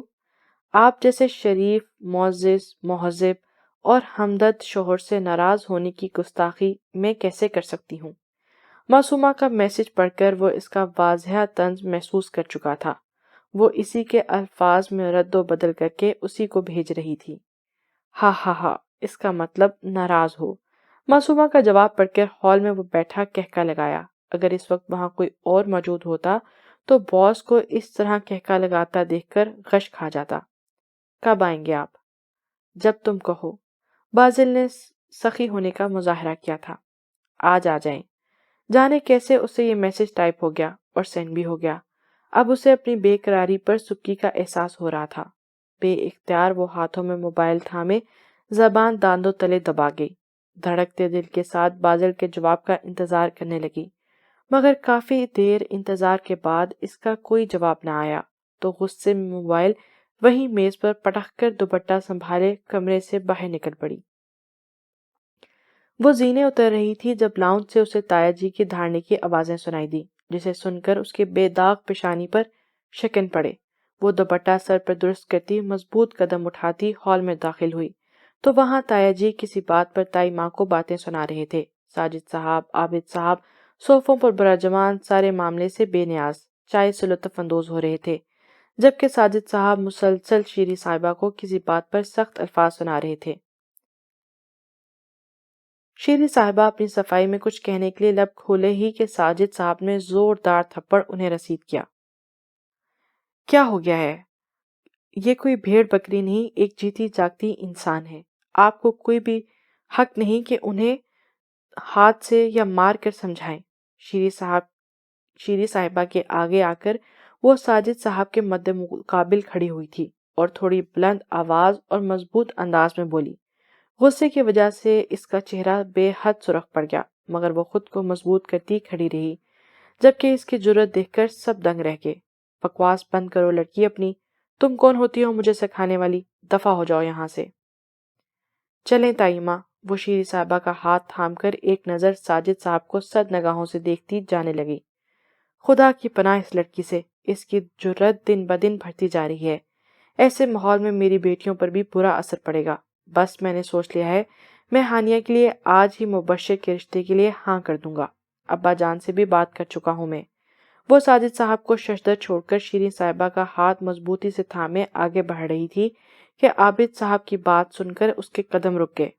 قائم نے ہانیہ سے شادی کا اسے کوئی جواب نہیں دیا تھا، وہ گھر پر بھی کم رہتا تھا۔ اس نے سوچا تھا کہ پہلے قائم اپنی رضامندی ظاہر کر دے ہانیہ کے بارے میں، پھر معاملہ وہ آگے بڑھائے گی، اس لیے اس نے کسی سے اس بات کا ذکر نہیں کیا۔ مگر عابد صاحب کی زبان سے خاندان کے مشہور لفنگے ایک نمبر کے آوارہ اور نشئی کا نام سن کر اسے دھچکا لگا۔ اس نے پہلے ہانیہ اور پھر چچی جان کو دیکھا، جن کی یہ بات سن کر رنگ اڑ گئے تھے، مگر افسوس چچی جان ہانیہ کو ساتھ لگا کر اپنا سر جھکا لیا۔ وہ جانتی تھی مبشر نے پیسوں کا لالچ دے کر ہانیہ کا رشتہ مانگا ہے، مگر انہیں نہیں معلوم تھا کہ عابد صاحب فقط پیسوں کی خاطر اپنی بیٹی کے ساتھ اتنا بڑا ظلم کریں گے۔ چچی جان، آپ جانتی ہیں نا وہ کتنا برا آدمی ہے؟ معصومہ تھوڑی دھیمی آواز میں چچی جان سے التجائی انداز میں بولی۔ بیٹا، ایک عورت کمزور ہو سکتی ہے، یہ بات مانی جا سکتی ہے، مگر چچی جان، مگر آپ ایک ماں ہیں اور بہت مضبوط۔ وہ اب دھیمی آواز میں باقاعدہ انہیں سمجھا رہی تھی۔ بھائی صاحب، آپ کی بیٹی تو خود بے انتہا بدتمیز ہے، اور اب وہ میری بیوی اور بیٹیوں کو بھی پٹی پڑھا رہی ہے۔ دیکھا نہیں آپ نے ماجد بھائی کے سامنے آپ کی موجودگی میں کیسے زبان چلا رہی تھی؟ عابد صاحب معصومہ کی سمت ہاتھ سے اشارہ کرتے ساجد صاحب سے مخاطب ہوئے تھے۔ معافی مانگو اپنے تایا جان سے معصومہ۔ وہ معصومہ کا بازو اپنے شکنجے میں لیتے دھاڑے، جبکہ معصومہ نے ناگواری سے پہلے عابد صاحب اور پھر ماجد صاحب کو دیکھا۔ میں نے کہا معافی مانگو بھائی صاحب سے، سنا نہیں تم نے؟ میں نے ایسا کچھ نہیں کیا بابا جس سے میں معافی مانگوں۔ چٹاخ! ابھی الفاظ معصومہ کی زبان سے ادا ہی ہوئے تھے کہ ساجد صاحب کا بھاری ہاتھ اس کی سفید گال کو سرخ کر گیا تھا۔ تھپڑ اس قدر زوردار تھا کہ معصومہ ایک طرف لکھڑا گئی، جبکہ باقی سب حیرت سے یہ منظر دیکھ رہے تھے، جبکہ عابد اور ماجد صاحب کے چہرے پر خوشی سے مسکراہٹ ابھری، جبکہ معصومہ نے خاموش نگاہوں سے سجاد کو دیکھا۔ چٹاخ! معصومہ کی ہر دمی پر پھر ایک بار ان کا ہاتھ اٹھا تھا۔ تم واقعی اپنی ماں کی طرح بدتمیز ہو، اپنے باپ کی بھی بات نہیں مان رہی تم۔ کیا بول رہا ہوں میں؟ ابھی کے ابھی معافی مانگو اپنے تایا سے۔ معصومہ کے سوجے چہرے کو دیکھتے وہ پھر سے دھاڑے، جبکہ معصومہ اپنی آنکھوں میں آئے آنسو اپنی پلکیں بار بار چھپا کے رو رہی تھی۔ اپنی ماں کے ذکر پر اس کے دل میں ٹھیس سی اٹھی تھی۔ خدا ان لوگوں کی رسی دراز کرتا ہے جن کے دلوں پر مہریں لگ جاتی ہیں، اس لیے مجھے خدا سے کبھی کوئی شکوہ نہیں ہوا۔ بے شک انسان بھول جاتا ہے، مگر خدا اپنے بندے کے ساتھ ذرا برابر بھی زیادتی نہیں بھولتا۔ میری ماں سمیت اس گھر کی ہر عورت پر جتنے بھی ظلم ہوئے ہیں، اس کا حساب ضرور ہوگا۔ وہ بلند آواز مضبوط لہجے میں ٹھہر ٹھہر کر بول رہی تھی، جبکہ اس کی سرد نگاہیں وقفے وقفے سے ساجد، ماجد اور عابد صاحب پر تھیں۔ اس کے الفاظ وہاں موجود ہر شخص کو ساکت کر کے۔ اسی پل ساجد صاحب کی گرفت اس کے بازو پر ڈھیلی پڑی تو معصومہ نے فوراً اپنا بازو ان سے چھڑوایا اور اپنے سر سے کندھے پر لٹکتے دوپٹے کو سر پر درست کیا اور سوجے چہرے سے سختی سے آنسو صاف کیے۔ ایک سرد نگاہ سب پر ڈالتی مضبوط قدم اٹھاتی آگے بڑھی۔ جب سیڑھیوں کے قریب کھڑے مظفر صاحب کے پاس رکی، ایک نظر انہیں دیکھتی وہ آگے بڑھ گئی تھی۔ یہ کیا کیا ہے تم نے ساجد؟ ہاتھ کیوں اٹھایا تم نے اس پر؟ معصومہ کے وہاں جانے کے بعد سب سے پہلے مظفر صاحب کا سکتہ ٹوٹا۔ غضبناک تاثرات لیے وہ لاؤنج میں داخل ہوئے اور ساجد صاحب کی جانب بڑھے۔ ابا جان، دیکھا نہیں آپ نے کس طرح زبان چل رہی تھی اس کی؟ باپ ہوں اس کا، اگر بدتمیزی کرے گی تو ایسا ہی کروں گا۔ بکواس بند کرو اپنی۔ یہ جو تم نے کیا ہے نا، اس کے بعد جانتے ہو قائم اور بازل کیا کریں گے تمہارے ساتھ؟ اپنے بیٹوں کو تم لوگ اچھی طرح جانتے ہو نا؟ مظفر صاحب کی گرجدار آواز لاؤنج میں گونج رہی تھی، جبکہ ان کی آواز سنتے ہی سب خواتین وہاں سے دبے پاؤں نکلی تھیں۔ اب لاؤنج میں صرف مظفر صاحب اور ان کے تینوں بیٹے تھے۔ ابا جان، پہلے بیٹی ہے میری، پھر کسی کی بہو اور بہن ہے، ساجد صاحب اور بیوی ہے۔ ساجد صاحب ماتھے پر بل ڈالے روبدار آواز میں بولے، یہ بات اپنے بیٹے کے سامنے بولو تو مانو میں، پھر وہ تمہیں بتائے گا اس کا جواب۔ اور پھر کیا بازل کو تم جانتے نہیں؟ مظفر صاحب بیٹے کو آئینہ دکھاتے غرائے ہوئے تھے، جبکہ انہیں حقیقتاً پریشانی ہو رہی تھی۔ اگر بازل اور قائم کو یہ ہنگامہ معلوم ہوا تو جانے دونوں کیا کر گزرے۔ ابا جان، آپ اپنے پوتوں کے آگے اپنے بیٹوں کو کچھ سمجھتے نہیں۔ آپ کی شہ پر وہ دونوں باپ کو باپ سمجھتے ہی نہیں۔ ساجد نے جو بھی کیا بالکل ٹھیک کیا ہے۔ وہ لڑکی اس قابل تھی، اس کا دماغ اس کے بھائی نے تو خراب ہی کر دیا ہے۔ اب عازل صاحب نے بھی مزید سر پر چڑھا دیا ہے۔ عابد کی بیٹیاں بھی تو ہیں، ان کی جرت نہیں ہوتی کسی کے سامنے زبان کھولنے کی۔ ماجد صاحب تو پہلے ہی تلملائے ہوئے تھے۔ تم لوگ اس قابل بھی ہو کہ کسی لائق سمجھا جائے تم لوگوں کو؟ سوائے عیاشی کے کیا کیا ہے؟ آج اگر میں ہاتھ کھینچ لوں تم تینوں سے تو تم لوگ سڑک پر آ جاؤ۔ مظفر صاحب بے حد تک انداز میں دھاڑے تھے۔ وہ خود چاہے معصومہ کو سخت ناپسند کرتے تھے، مگر ان کے دونوں پوتوں کے لیے وہ بہت اہم تھی۔ اگر آج ان کی موجودگی میں معصومہ کے ساتھ یہ سب ہوتا تو یہ طے تھا کہ ان کے پوتے سب سے پہلے ان سے باز پرس کریں گے، اور آپ کے پوتے وہ تو جیسے آپ کا نام پوری دنیا میں روشن کر رہے ہیں۔ ارے بازل جانے کن کن گنڈے اور خطرناک قسم کے گروہ کے ساتھ تعلق رکھتا ہے، جانے دن رات کہاں آوارہ گردی کرتا پھرتا ہے۔ وہ کیا سمجھتا ہے میں کچھ نہیں جانتا؟ اور قائم وہ 2 ٹکے کی سرکاری نوکری کر رہا ہے، FIA کا معمولی آفیسر۔ مشہور سیاستدان مظفر شیرازی کے دونوں پوتوں کی حقیقت یہ ہے، اور ہم تینوں جو آپ کی نظروں میں کچھ نہیں، وہ ملک کے سب سے بڑے جولر شیرازی جولر کے مالک ہیں ہم تینوں۔ ماجد صاحب جو آج پھٹ ہی پڑے، وہ تینوں بیٹے جو ہمیشہ باپ کے سامنے کچھ نہیں بولتے تھے، آج ان کی برداشت ختم ہو گئی تھی۔ بکواس بند کرو، جیسے تو میں کچھ جانتا ہی نہیں۔ رات رات اتنا کام کیسے چل گیا تم لوگوں کا؟ ابھی چند سال پہلے کی بات ہے، میرے سامنے ہاتھ پھیلائے تھے پیسوں کے لیے، اور اب گوڑے گوڑے حرام میں ڈوبے ہوئے ہو تم لوگ۔ اور وہ جن میں سے ایک کو آوارہ سمجھتے ہو نا، اور دوسرے کو معمولی افیسر، وہ دونوں کیا ہیں؟ ایک دن تم تینوں کو معلوم ہو جائے گا، ساری اکڑ ختم ہو جائے گی تم تینوں کی۔ مظفر صاحب اپنے تینوں بیٹوں کو سرخ انگاروں کی آنکھوں سے دیکھتے اپنے بھاری روب دار آواز میں دھاڑے تھے، جبکہ مظفر صاحب کی بات سن کر ان تینوں کو پچھلی بار بازل کی کارروائی یاد آئی، کس طرح چند گھنٹوں میں ہی ان کی کئی شاپس سیل کر دی گئی تھی۔ بھائی صاحب، ابا جان بالکل ٹھیک کہہ رہے ہیں، آپ کو ہاتھ نہیں اٹھانا چاہیے تھا اس لڑکی پر۔ عابد صاحب خاص سے شاطر آدمی تھے، معاملے کی نزاکت سمجھتے ہوئے اپنا پینترا بدلا تھا۔ ساری زندگی گزار دی تم لوگوں کی، مگر عقل نہیں آئی تم لوگوں کو، جانے کس گناہ کی سزا مل رہی ہے تم تینوں کی صورت میں۔ ابا جان غلطی ہوگی ساجد سے، مگر یہ بات بازل اور قائم تک نہیں پہنچنی چاہیے۔ ماجد صاحب کا غصہ اترا تو وہ بھی معاملے کی سنگینی سمجھنے کے قابل ہوئے۔ وہ اپنے بیٹے کو تو اچھی طرح جانتے تھے، وہ کبھی بھی کسی کو بخشتا نہیں تھا۔ یہ سب پہلے سوچنا تھا کہ اس کا انجام اب کیا ہوگا۔ ابا جان، میں معصومہ کو سمجھا لوں گا، وہ قائم اور بازل کو کچھ نہیں بتائے گی۔ ساجد صاحب کو اس دفعہ احساس ہو رہا تھا کہ وہ کچھ غصے میں زیادہ ہی کر گئے ہیں۔ تم تو رہنے ہی دو، میں خود دیکھ لوں گا اس لڑکی کو۔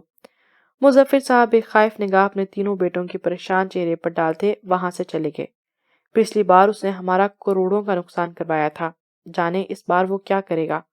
یہ پہلے سوچتے تم، اگر مزید نقصان ہوا کاروبار میں تو ابا جان کا کہا سچ ہو جائے گا، ہم سڑک پر آ جائیں گے، اور اس بار تو ابا جان بھی ساتھ نہیں دیں گے ہمارا۔ ماجد صاحب لاؤنج میں پریشانی سے چکر کاٹتے ہوئے ساجد صاحب کو غصے سے دیکھتے غرائے تھے۔ بھائی، اس وقت غصہ آ گیا مجھے۔ ساجد صاحب بھرپور سنجیدگی سے گویا ہوئے، وہ تینوں اب حقیقتاً بے حد پریشان تھے۔ وہ کتنی مضبوطی سے سب کے سامنے جواب دے کر آ گئی، مگر کمرے میں آ کر دروازہ بند کر کے جیسے ہی فرش پر بیٹھی تو گھٹ گھٹ کر بے آواز رونے لگی۔ کیا باپ گھنے درخت کی مانند نہیں ہوتے؟ دنیا کی سرد و گرم سے بچاتے ہیں باپ تو۔ اس کا باپ کیسا تھا جس نے کبھی شفقت بھرا ہاتھ اس پر نہیں رکھا؟ اس کی ماں چھین لی اس سے، تڑپا تڑپا کر مار دیا اس کی ماں کو۔ کسی کو معاف نہیں کروں گی، سب برے ہیں، اور سب سے برا وہ ہے جس سے میرے دل میں اپنی محبت کا بیج بویا۔ ہاں، وہ سب سے برا ہے۔ وہ نہیں آیا آج بھی سب کے سامنے اس کے باپ نے اسے کس جرم کی سزا دی وہ نہیں جانتی تھی، لیکن اس گھر میں یہی تو ہوتا تھا۔ تو مجھے اتنا دکھ کیوں ہو رہا ہے؟ ماما، آپ مجھے بہت یاد آتی ہیں۔ وہ مجھ سے محبت نہیں کرتا۔ ہاں، وہ محبت نہیں کرتا مجھ سے۔ اس نے تو صرف میری انا توڑنے کے لیے شادی کی، اور صرف اپنی خواہشات کی تکمیل کے لیے، اور وہ کامیاب ہو گیا اپنے مقصد میں۔ مجھے آج وہ کیوں یاد آ رہا ہے؟ مجھے کسی کی ضرورت نہیں، اس کی بھی نہیں۔ معصومہ اپنا بے تحاشا دکھتا سر ہاتھوں میں گرائے گھٹی گھٹی آواز میں روئی جا رہی تھی، مگر اسے سب سے زیادہ شکوے بازل سے ہو رہے تھے، اور وہ یہ بھی نہیں جانتی تھی کہ اس وقت بازل کی اتنی شدت سے اسے کیوں یاد آ رہی ہے۔ آج دوپہر جب اس کی بازل سے میسج پر بات ہو رہی تھی تو اسے لگا کہ وہ آج اس کے کہنے پر ضرور آئے گا، مگر وہ نہ آیا۔ اسے روتے ہوئے دوپہر سے رات ہو گئی۔ اس کا سر بری طرح درد کر رہا تھا۔ وقفے وقفے سے دروازے پر دستک ہو رہی تھی، مگر وہ نظر انداز کر رہی تھی، کیونکہ وہ جانتی تھی پھپھو یا ہانیاں ہوں گی جو اسے تسلی دینے کی غرض سے آئی ہوں گی، مگر وہ معصومہ شیرازی تھی۔ اپنے بے تحاشا درد کرتے سر کو نظر انداز کرتی وہ اٹھی اور واش روم کی جانب بڑھی۔ چند لمحوں میں فریش ہو کر وہ باہر آئی۔ دائیں رخسار بائیں رخسار کی نسبت خاصا سوجا ہوا تھا، انگلیوں کے نشان واضح طور پہ نظر آ رہے تھے۔ آنکھوں کے ڈورے رونے کے باعث بے حد سرخ تھے۔ خود کو دیکھ کر اس نے ایک گہرا سانس لیا اور نیلے رنگ کا دوپٹہ کاندھے سے اٹھا کر سر پر اچھی طرح اوڑھ لیا۔ سامنے میز پر پڑا اپنا موبائل اٹھاتے وقت اس کے دل نے دعا کی تھی کہ بازل کا رپلائی آیا ہو، مگر افسوس ہی ہوا کہ بازل کا رپلائی ابھی تک نہیں آیا تھا۔ موبائل ہاتھ میں لے کر وہ دروازے کی جانب بڑھی اور دروازہ کھول کر باہر نکلی۔ ابھی بھی اس کے سر میں شدید درد ہو رہا تھا۔ چھوٹی بی بی جی، کچھ چاہیے تھا آپ کو؟ حکم کریں جی۔ معصومہ تک پہنچ کر نوری اس کا سوجا چہرہ دیکھتی پریشانی سے پوچھنے لگی۔ نہیں، کچھ نہیں۔ بی بی جی حکم کریں، میں کھانا لے آؤں آپ کے لیے؟ نوری معصومہ کے پیچھے چلتی ادب سے پوچھنے لگی تو معصومہ آخری سیڑھی پر رک کر اس کے جانب مڑی۔ کہاں؟ جی جہاں آپ کہیں، آپ کے کمرے میں۔ کیوں؟ میں نے تو نہیں کہا تم سے، مجھے تو سب کے ساتھ کھانا ہے۔ نوری کو دیکھتی وہ جواب دے کر آگے بڑھ گئی، جبکہ پیچھے نوری بے یقینی سے اس کی پشت کو تکتی رہ گئی۔ وہ آہستگی سے مگر مضبوط قدم اٹھاتی ڈائننگ ہال میں داخل ہوئی تو دادا جان اپنی سربراہی کرسی پر براجمان تھے۔ ان کے دائیں جانب ساجد صاحب، ماجد صاحب براجمان تھے۔ السلام علیکم۔ ڈائننگ ہال میں داخل ہو کر اس نے سب کو دیکھتا ہلکا سا مسکرا کر تھوڑی بلند آواز میں سلام کیا، جبکہ معصومہ کی آواز پر مظفر صاحب سمیت سب نے اسے چونک کر دیکھا۔ دوپہر کو ہوئے واقعے کے بعد اس کی یہاں موجودگی غیر متوقع تھی۔ چچا جی، یہ میرے شوہر کی جگہ ہے، یہاں بیٹھنے کا حق میرا ہے، آپ کسی دوسری جگہ پر بیٹھ جائیں۔ عابد صاحب کی آنکھوں میں دیکھتی وہ دل جلانے والی مسکراہٹ چہرے پر سجائے اتنی بلند آواز میں بولی کہ ہال میں موجود ملازمین نے بھی اس کو چونک کر دیکھا، جبکہ باقی گھر والوں کی طرح مظفر صاحب بھی معصومہ کو حیرت اور بے یقینی کی ملی جلی کیفیت سے دیکھ رہے تھے۔ مجھے بہت بھوک لگ رہی ہے، مہربانی کر کے ذرا جلدی اٹھ جائیں۔ عابد صاحب کو ہنوز خاموشی سے اپنی جانب تکتا پا کر وہ لہجے میں بھرپور جنجلاہٹ لیے بولی تو وہ ہوش کی دنیا میں آئے، اور جب حواس بیدار ہوئے تو اپنی بے عزتی کا شدت سے احساس ہوا۔ چہرے کا رنگ یکدم غصے کے باعث سرخ پڑا تھا۔ معصومہ کو گھورا، لیکن وہ اس وقت کچھ نہیں کر سکتے تھے، اس لیے شرمندگی سے سر جھکائے اٹھے اور ساتھ والی کرسی پر بیٹھ گئے۔ یہاں نہیں چچا جی، یہاں میرے ساتھ تائمہ بیٹھیں گی، آپ کسی اور کرسی پر بیٹھ جائیں۔ عابد صاحب کو ساتھ والی کرسی پر بیٹھتا دیکھ کر وہ پھر سے اٹل انداز میں ان کو دیکھتے گویا ہوئی۔ عابد صاحب تو دانت پیس کے رہ گئے۔ ارے بابا، کیا ہو گیا ہے آپ کو؟ دادی جان ماں ہے آپ کی، اور آپ کی ماں کھڑی ہیں اور آپ آرام سے بیٹھ کر کھانا کھا رہے ہیں۔ چلے جگہ دیں دادی جان کو، آج بھیا کی جگہ پر وہ بیٹھیں گی۔ معصومہ کرسی پر بیٹھتے ہی سامنے بیٹھے اپنے باپ کو دیکھتے عام سے انداز میں بولی تو ساجد صاحب نے پھٹی آنکھوں سے اپنی بیٹی کو دیکھا اور پھر مظفر صاحب کو، جنہوں نے آنکھوں کے اشارے سے اسے اٹھنے کا کہا تو ناچار انہیں بھی وہ جگہ خالی کرنا پڑی، جبکہ معصومہ نے مسکرا کر دادی جان کو دیکھا اور کرسی پر بیٹھنے کا اشارہ کیا۔ دادی جان کے بیٹھنے کے بعد اس نے چچی اور پھپھو کو بھی بیٹھنے کا اشارہ کیا، جو ساکت کھڑی ساری کاروائی دیکھ رہی تھی، اور پھر معصومہ پرسکون ہو کر کھانا کھانے لگی، جبکہ مظفر صاحب نے کئی بار معصومہ کو متخاطب کرنے کی کوشش کی، مگر جانے کیا ہوا، ان جیسے روبدار شخص میں بھی ہمت نہ ہوئی کہ وہ معصومہ سے آج دوپہر ہوئے واقعے کا ذکر قائم اور بازل سے کرنے سے منع کرتے، یہاں تک کہ وہ جس طرح سر بلند کر کے مضبوط قدموں سے آئی تھی اسی طرح کھانا کھا کر چلی گئی، مگر وہ اس بابت کچھ جواب نہ کر سکے۔ معصومہ کے اٹھ کے جانے کے بعد مظفر صاحب بھی اٹھ کھڑے ہوئے اور اپنے کمرے کی جانب بڑھ گئے۔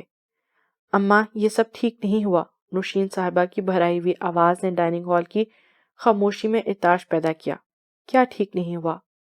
معصومہ کی بات کر رہی ہوں میں، نوشین صاحبہ نے بے بسی سے کہا۔ دادی جان نے ایک ٹھنڈی آہ بھری۔ اگر وہ بچی زبان سے اپنی تکلیف بیان نہیں کرتی اور سب کے سامنے آنسو نہیں بہاتی تو اس کا مطلب یہ تو نہ ہوا کہ اسے کبھی دکھ نہیں ہوتا۔ نوشین صاحبہ اپنے دوپٹے سے آنسو پونچھتی بھرائی ہوئے انداز میں بولی، مجھے بھی وہ ٹھیک نہیں لگ رہی تھی، تم ایسا کرنا، تھوڑی دیر اس کے پاس چلی جاؤ اور چہرے پر گرم کپڑے سے سکائی کر دینا، دودھ دے کر سلا دینا اسے۔ دادی جان کی آنکھوں کے سامنے معصومہ کا اداس چہرہ آیا۔ کچھ دن پہلے والی شادابی اور خاموشی اس کے چہرے پر چند گھنٹوں میں ہی پھیکی پڑ گئی تھی۔ اماں جان میں گئی تھی، مگر اس وقت اس نے دروازہ نہیں کھولا، میرا خیال ہے اسے ابھی اکیلا چھوڑ دینا چاہیے، وہ معصومہ کو اچھی طرح جانتی تھی۔ ٹھیک ہے، سونا رب کچھ رحم ڈالے اس گھر کے مردوں پر، اتنے سالوں میں تو آیا نہیں رحم، اب کیا آئے گا اماں جی؟ مگر کیا آپ کو یاد نہیں بھابھی جان، آخر میں کیا ہوتا تھا ان کے ساتھ؟ چچی جان کچھ سوچتے ہوئے بولی۔ آج معصومہ کو دیکھ کر مجھے اس کی ماں کی یاد آئی، دادی جان نے کچھ سوچ کر کہا تھا۔ ختم کرو یہ باتیں اور جا کر اپنا کام کرو سب۔ دادی جان نے سوچ جھٹک کر اس بات کو ختم کرنا چاہا اور تو سب وہاں سے اٹھ کھڑی ہوئیں۔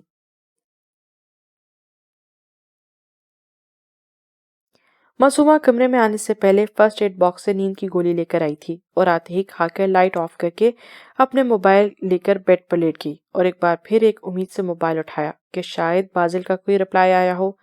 جانے کیوں سے ایک بار پھر شدت سے رونا آیا۔ بے تحاشا درد کرتے سر کو اپنے ہاتھوں سے دباتی وہ سسک رہی تھی۔ آج وہاں معصومہ کی دبی دبی سسکیاں گونج رہی تھی، مگر فی الحال اسے شدت سے بازل کی یاد آ رہی تھی۔ وہ اپنی کیفیت سمجھنے سے قاصر تھی۔ آخر وہ اتنی بے چین کیوں ہو رہی تھی؟ جب تمہیں نہیں آنا تھا تو کہہ دیتے مجھے، میں ہی پاگل ہوں جو سمجھ رہی تھی کہ تم آج ضرور آؤ گے۔ تم نے ٹھیک کہا تھا، ہمیں ایک دوسرے سے اتنی امیدیں نہیں رکھنی چاہیے۔ اگر ایک شخص امید پر پورا نہ اترے تو دوسرے کو افسوس ہو۔ وہ روتی سسکتی جانے کب نیند کی وادیوں میں اتری کہ اسے خبر ہی نہ ہوئی۔ دوپہر میں جب وہ تھوڑا فارغ ہوا اور گھڑی میں وقت دیکھ کر اندازہ لگایا، اس وقت معصومہ یونیورسٹی آ چکی ہوگی۔ اس اندازے کی بنا پر اس نے معصومہ کو میسج کیا تھا اور چند لمحوں بعد معصومہ کا جواب دیکھ کر اس کے سنجیدہ چہرے پر مسکراہٹ کھلی تھی، مگر معصومہ کی زیادہ بات نہ کرنے سے اسے اندازہ تھا کہ وہ اسے خفا ہے۔ وہ چاہ کر بھی اتنے دن گھر نہیں جا سکا تھا۔ اس نے فیصلہ کیا کہ وہ آج ہی شیرازی ہاؤس جائے گا۔ اسے اپنی جانا کی بے قراری خاصی پسند آئی تھی۔ وہ خود بھی جانے کیوں اس کی جانب کھینچا چلا جا رہا تھا، اس لیے اس نے میسج پر معصومہ کو نہیں بتایا۔ وہ اس کو سرپرائز دینا چاہتا تھا اور جلدی سے سب کام کرنے کے باوجود اسے خاصی دیر ہو گئی۔ جب اس نے شیرازی ہاؤس میں اپنے قدم رکھے تو اس وقت رات کے 12 بج رہے تھے۔ ہر سو خاموشی نے اپنا ڈیرا جمایا ہوا تھا۔ وہ آہستہ قدم اٹھاتا لاؤنج میں داخل ہوا۔ اس وقت شیرازی ہاؤس کی تمام بتیاں بجھ چکی تھیں۔ وہ زینے چڑھ کر اپنے کمرے کی جانب بڑھا۔ کمرے کے سامنے رک کر دروازے کا ہینڈل گھمانے پر بھی جب دروازہ نہ کھلا تو اسے اندازہ ہوا کہ معصومہ دروازہ لاک کر کے سو چکی ہے۔ اپنی بلیک لیدر کی جیکٹ اندر کی جیب سے ایک چابی نکالی اور لاک میں گھمائی تو دروازہ کھل گیا۔ دروازہ کھول کے جب وہ کمرے میں داخل ہوا تو کمرے میں بالکل اندھیرا تھا۔ اسے کافی حیرت ہوئی کیونکہ معصومہ تو نائٹ بلب آن کر کے سونے کی عادی تھی۔ وہ اسے سر سے پاؤں تک چادر میں لپٹی ہوئی بیڈ پر سمٹی ہوئی لیٹی نظر آئی۔ معصومہ کو اس طرح لیٹا دیکھ کر جانے کیوں اسے عجیب سا احساس ہوا۔ ایسے کیوں لیٹی ہوئی ہے؟ طبیعت تو ٹھیک ہے نا اس کی؟ وہ پریشانی کے عالم میں معصومہ کی جانب بڑھا تھا۔ وہ تیز تیز قدم اٹھاتا بیڈ کے قریب معصومہ کے پاس آ کے رکا اور ہاتھ بڑھا کر اس کے اوپر سے چادر اتاری۔ اس کا نازک وجود سمٹا ہوا تھا۔ اس طرح سمٹے ہوئے لیٹے ہوا دیکھ کر بازل کی پریشانی پر بلوں کا اضافہ ہوا۔ اس نے دیکھا کہ وہ نیند میں بھی کس قدر بے چین تھی۔ یہ اس کا ہلکا ہلکا کپاتا وجود دیکھ کر اسے اندازہ ہو رہا تھا۔ ہاتھ بڑھا کر اس نے اس کے چہرے سے بال ہٹائے اور نرمی سے اپنے ہاتھ سے اس کی پیشانی کو چھوا جو بخار کا اندیشہ دے رہی تھی۔ جانا، بازل نے اس کی پیشانی کو ہلکا سا دبایا۔ جانا، کیا ہوا؟ کب سے بخار ہے تمہیں؟ وہ اس کے چہرے پر جھکا ماتھا ہلکا ہلکا دباتا کہہ رہا تھا۔ معصومہ کو ہنوس ہوتا دیکھ کر وہ مسلسل اسے بیدار کرنے کی کوشش کر رہا تھا۔ ابھی وہ اسے دونوں کاندھوں سے تھام کر سیدھا کرنے ہی لگا جب اس کی جینز کی جیب میں موجود اس کا موبائل وائبریٹ ہوا۔ اس نے ناگواریت سے معصومہ سے دور ہو کر جیب سے موبائل نکالا اور سکرین پر قائم کا نام دیکھ کر اس کے چہرے پر ناگواریت مزید در آئی تھی۔ کہاں ہو تم؟ بس پہنچنے والا ہوں گھر۔ موبائل کے اسپیکر سے قائم کی بھاری آواز ابھری تھی۔ جبکہ معصومہ کا موبائل اسے سائڈ ٹیبل پر پڑا نظر آیا تو اس نے وہ آگے بڑھ کر اٹھا لیا اور قائم کی بات سننے لگا۔ مطلب گھر پر نہیں ہو تم؟ سرد انداز میں اس نے قائم سے پوچھا اور اپنا موبائل کان سے لگائے اس نے معصومہ کا فون چیک کیا، مگر اسے اپنے سوا کسی اور کا نہ میسج اور نہ کال ملی تھی۔ یہ دیکھ کر اسے تسلی ہوئی۔ تمہارا کام ہو گیا ہے تقریباً۔ قائم اس کا سرد انداز محسوس کرتے ہوئے اس کی بات نظر انداز کرتے ہوئے گویا ہوا۔ تقریباً؟ معصومہ کا موبائل واپس سائڈ ٹیبل پر رکھ کر اس نے سپاٹ انداز میں پوچھا۔ بے شک وہ کام کے معاملے میں بالکل نرمی نہیں کرتا تھا۔ مجھے پتا ہے ہمیں آج ملنا تھا، مگر مجھے ایک ضروری کام کی وجہ سے لاہور جانا پڑا، اسی لیے نہ چاہتے ہوئے بھی قائم کو اس سے وضاحت پیش کرنا پڑی۔ اوہ لاہور، تو یہ ضروری کام تھا تمہارا، سمجھ گیا۔ کیا؟ قائم نے ناسمجھی سے پوچھا۔ اگر اتنی ہی اپنی بیوی کی یاد ستاتی ہے تمہیں تو اسے کراچی ہی کیوں نہیں لے آتے؟ بازل دبی دبی آواز میں گھر آیا، جبکہ نگاہیں معصومہ کے لذرتے سراپے پہ تھیں۔ کیا بکواس کر رہے ہو؟ ایسا کچھ نہیں، میں کسی اور کام سے گیا تھا لاہور۔ موبائل اسپیکر سے قائم کی چنگاڑتی آواز ابھری تھی۔ مان لیتا ہوں، مگر کل میرا دیا گیا کام ہو جانا چاہیے اور میڈیا کو کھلے دل سے انوالو کرنا کام میں۔ وہ دوبارہ موبائل کان سے لگاتا تو حکم انداز میں بغیر قائم کی بات سنے کال کاٹ چکا تھا۔ معصومہ میری جان، اٹھو، مجھے بتاؤ کیا ہوا ہے تمہیں؟ اتنی گہری نیند تو نہیں سوتی تم؟ اسے کچھ گڑبڑ کا احساس ہوا تھا، تبھی اس کی نگاہ فرش پر پڑی جہاں کچھ پیکٹ نما چیز پڑی تھی۔ ایک لمحہ ضائع کیے بنا بازل نے فرش سے وہ اٹھایا۔ یہ کوئی دوائی کا پیکٹ تھا۔ مدھم روشنی کی وجہ سے اسے نام پڑھنے میں مشکل ہوئی۔ معصومہ نے سلیپنگ پلز کیوں لی؟ بے وقوف لڑکی! وہ یکدم غصے میں آیا اور جارحانہ انداز میں معصومہ کی جانب بڑھا، اسے دونوں کاندھوں میں سے تھام کر بٹھایا تو وہ بھکلا گئی۔ پلیز سونے دیں، میرے سر میں بہت درد ہے۔ وہ بوجھل اور سرخ آنکھوں سے بازل کو دیکھتے ہوئے بولی۔ کیا ہوا ہے تمہیں؟ کس نے ہاتھ اٹھایا ہے تم پہ؟ بہت سرد انداز میں وہ اس کے دونوں کاندھوں کو جھنجھوڑ کر غرایا تھا۔ وہ مجھے نیند آ رہی ہے، پلیز سونے دے مجھے۔ کس نے ہاتھ اٹھایا ہے تم پر؟ معصومہ کی بات نظر انداز کرتا وہ پھر دھاڑا تھا۔ کس نے ہاتھ اٹھایا ہے مجھے بتاؤ۔ اپنی مٹھیاں سختی سے بھینچ کر وہ بہت سرد انداز میں بولا تھا۔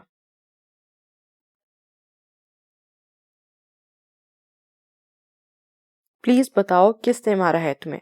بازل ایک بار پھر دھاڑا تھا اور اس کے کہاں برداشت تھا کہ معصومہ کے ساتھ یہ سب ہو۔ اسے گھٹ گھٹ کر روتا دیکھ کر بازل کے دل کو بے تحاشا تکلیف ہوئی تھی۔ چپ نہیں رہو، مجھے بتاؤ کیا ہوا ہے، کس نے ہاتھ اٹھایا ہے؟ معصومہ کی ہنوز خاموشی سے وہ جھنجھلا گیا، مگر جب وہ سیڑھیوں کے مزید اس کا رونا اسے بے حد پریشان کر رہا تھا۔ وہ اسے وہیں چھوڑ کر تیز تیز قدم اٹھاتا کمرے سے باہر نکلا، جبکہ معصومہ چند لمحے اس کے جنونی انداز کے بارے میں سوچتی رہی اور پھر آنسو صاف کرتے پریشانی سے اس کے پیچھے کمرے سے باہر نکلی۔ یکایک شیرازی ہاؤس کی بتیاں روشن ہونے لگیں اور وہاں کا ہر مکین زوردار آوازیں سن کر اپنے اپنے کمروں سے باہر نکل رہا تھا، جبکہ 5 منٹوں میں ہی بازل اس خوبصورت لاؤنج کی حالت بگاڑ چکا تھا۔ قیمتی واز، قیمتی آئینے، سجاوٹ کی ہر وہ قیمتی شے جو اس کے سامنے آ رہی تھی وہ اٹھا کر زور سے فرش پر پٹک رہا تھا۔ یقیناً شیرازی ہاؤس کے ہر مکین کو خواب خرگوش سے بیدار کرنے کا اچھا طریقہ آزمایا تھا بازل شیرازی نے۔ مظفر صاحب سمیت ہر کوئی لاؤنج میں آ چکا تھا۔ بازل! مظفر صاحب نے آگے بڑھ کر اسے روکنا چاہا، مگر بازل نے ان کی پکار نظر انداز کر کے شیشے کا میز اٹھا کر زور سے فرش پر دے مارا۔ بازل میرے شیر، ٹھنڈے رہو۔ وہ ایک بار پھر وہیں کھڑے بازل کو دیکھتے آہستگی سے بولے، جبکہ بازل ان کی بات کا کوئی جواب نہ دیا اور وہاں ملازمین سمیت ہر کوئی پہنچ چکا تھا، ماں سوائے ساجد صاحب کے، جبکہ ماجد صاحب اور عابد صاحب کی پیشانی بھی بھیگنے لگی تھی، جبکہ معصومہ بامشکل اپنا لرزتا وجود لے کر سیڑھیاں اترتی لاؤنج میں داخل ہوئی۔ باقی سب نے لاؤنج میں داخل ہوتی معصومہ کو دیکھا تو معصومہ نے بھی سب کو اپنی سوجی ہوئی آنکھوں سے دیکھا، پھر نگاہوں کا رخ بازل کی جانب کیا۔ ہاں اب بتاؤ، کس نے ہاتھ اٹھایا ہے تم پر؟ وہ جھپٹ کر معصومہ تک پہنچا۔ آپ پلیز میری بات تو سنیں۔ ہاں، تمہیں ہی سننا چاہتا ہوں، بتاؤ کس نے کیا ہے، یہ بولو۔ بازل، کیا کر رہے ہو تم؟ چھوڑو اسے۔ یہ قائم کی دھاڑتی آواز تھی جو ابھی شیرازی ہاؤس میں داخل ہوا تھا، مگر لاؤنج سے بازل کی چنگھاڑتی آوازیں سن کر فوراً اندر داخل ہوا، مگر سامنے روتی ہوئی آنکھیں میچے معصومہ کو بازل کی گرفت میں دیکھ کر اس کا دماغ غصے سے پھٹنے لگا۔ تم بیچ میں مت آؤ قائم شیرازی، میں اپنی بیوی سے مخاطب ہوں، کوئی بیچ میں نہیں آئے گا۔ بتاؤ مجھے کس نے جرأت کی ہے یہ بازل شیرازی کی بیوی پر ہاتھ اٹھانے کی؟ وہ قائم کو لہو لہان آنکھوں سے دیکھتا دھاڑا تھا اور ایک بار پھر معصومہ سے مخاطب ہوا، جو اب قائم کے سینے میں منہ چھپائے رو رہی تھی، جبکہ اس کی بات سنتے ہی قائم نے اپنے سینے سے لگی معصومہ کو خود سے جدا کیا اور اس کو پریشانی سے دیکھنے لگا۔ معصومہ میری جان، میری گڑیا، کیا ہوا بچے، بتاؤ مجھے۔ بھائی آپ دونوں غصہ نہ کریں پلیز، میں بالکل ٹھیک ہوں۔ چہرہ دیکھا ہے تم نے اپنا؟ کہاں سے لگ رہا ہے کہ تم ٹھیک ہو؟ تم ٹھنڈے رہو بازل، میں بات کر رہا ہوں نا۔ معصومہ مجھے بتاؤ، بابا نے ہاتھ اٹھایا ہے تم پہ؟ معصومہ کو دیکھتے ہوئے وہ سرد انداز میں پوچھنے لگا۔ جبکہ قائم اور بازل نے ایک دوسرے کو دیکھا اور پھر وہاں کھڑے مظفر صاحب کو، جنہوں نے ان دونوں سے نظریں چرا لی تھیں۔ باہر بلوائیں اپنے بیٹے کو دادا جان، کہاں چھپ کر بیٹھے ہیں وہ؟ ان کی جرت کیسے ہوئی میری بیوی پر ہاتھ اٹھانے کی؟ بازل وہاں دیوار پر باقی سب گھر کے مردوں کی تصویر کے ساتھ لگی ساجد صاحب کی تصویر پر تیر سے وار کرتا نیچے گراتا ہوا دھاڑ کر بولا تھا، بس کرو بازل، شیرازی صاحب کہاں چھپایا ہے اپنے بھائی کو، بتائیں مجھے۔ بازل قائم کو نظر انداز کرتا ماجد صاحب کی جانب بڑھا، جو اپنے بیٹے کا جنون دیکھ کر بار بار اپنی پیشانی پر آیا پسینہ صاف کر رہے تھے۔ بازل، مجھے نہیں معلوم، وہ دھیمی آواز میں بولے۔ ایسا کیسے ہو سکتا ہے کہ شیرازی برادری کا کوئی کام ایک دوسرے کی شراکت کے بغیر کیا جائے؟ میں مان ہی نہیں سکتا۔ وہ ماجد صاحب کو اپنی لہو آنکھوں سے دیکھتا ہوا بے حد سنجیدگی سے بولا تھا، بھائی پلیز روکیں انہیں۔ بازل، بس کرو۔ قائم بازل کو گھورتا بلند آواز میں بولا تھا، یہ نہیں ہونا چاہیے تھا دادا جان، میں نے آپ کو کہا تھا معصومہ کو یہاں ذرا برابر بھی کھرونچ آئی، یہ آپ کے ہوتے ہوئے ہوا ہے، ٹھیک نہیں ہوا دادا جان۔ معصومہ کا بے آواز رونا قائم کو تڑپا رہا تھا۔ وہ مظفر صاحب کو دیکھ کر بے حد سرد انداز میں گویا ہوا، کسی کو نہیں چھوڑوں گا میں، کسی کو بھی نہیں۔ کل شام تک کا انتظار کریں اور اپنے بھائی کو بھی بتا دیجیے گا، کہیں بھی چھپ جائیں، بازل شیرازی کی نظروں سے زیادہ وقت بھاگ نہیں سکتا کوئی۔ کل شام ملتا ہے ایک بہت بڑا سرپرائز آپ سب کو، just wait and watch dear Shirazi brothers. بازل قدم پر قدم چلتا ماجد اور عابد صاحب کے سامنے سینے پر ہاتھ باندھے کھڑا رہا اور پھر چلتا ہوا قائم کے پاس گیا اور ہاتھ بڑھا کر معصومہ کا بازو تھاما اور اس کے بھیگے چہرے کو ایک نظر دیکھتا اس کا ہاتھ مضبوطی سے تھاما اور لاؤن سے باہر نکل آیا۔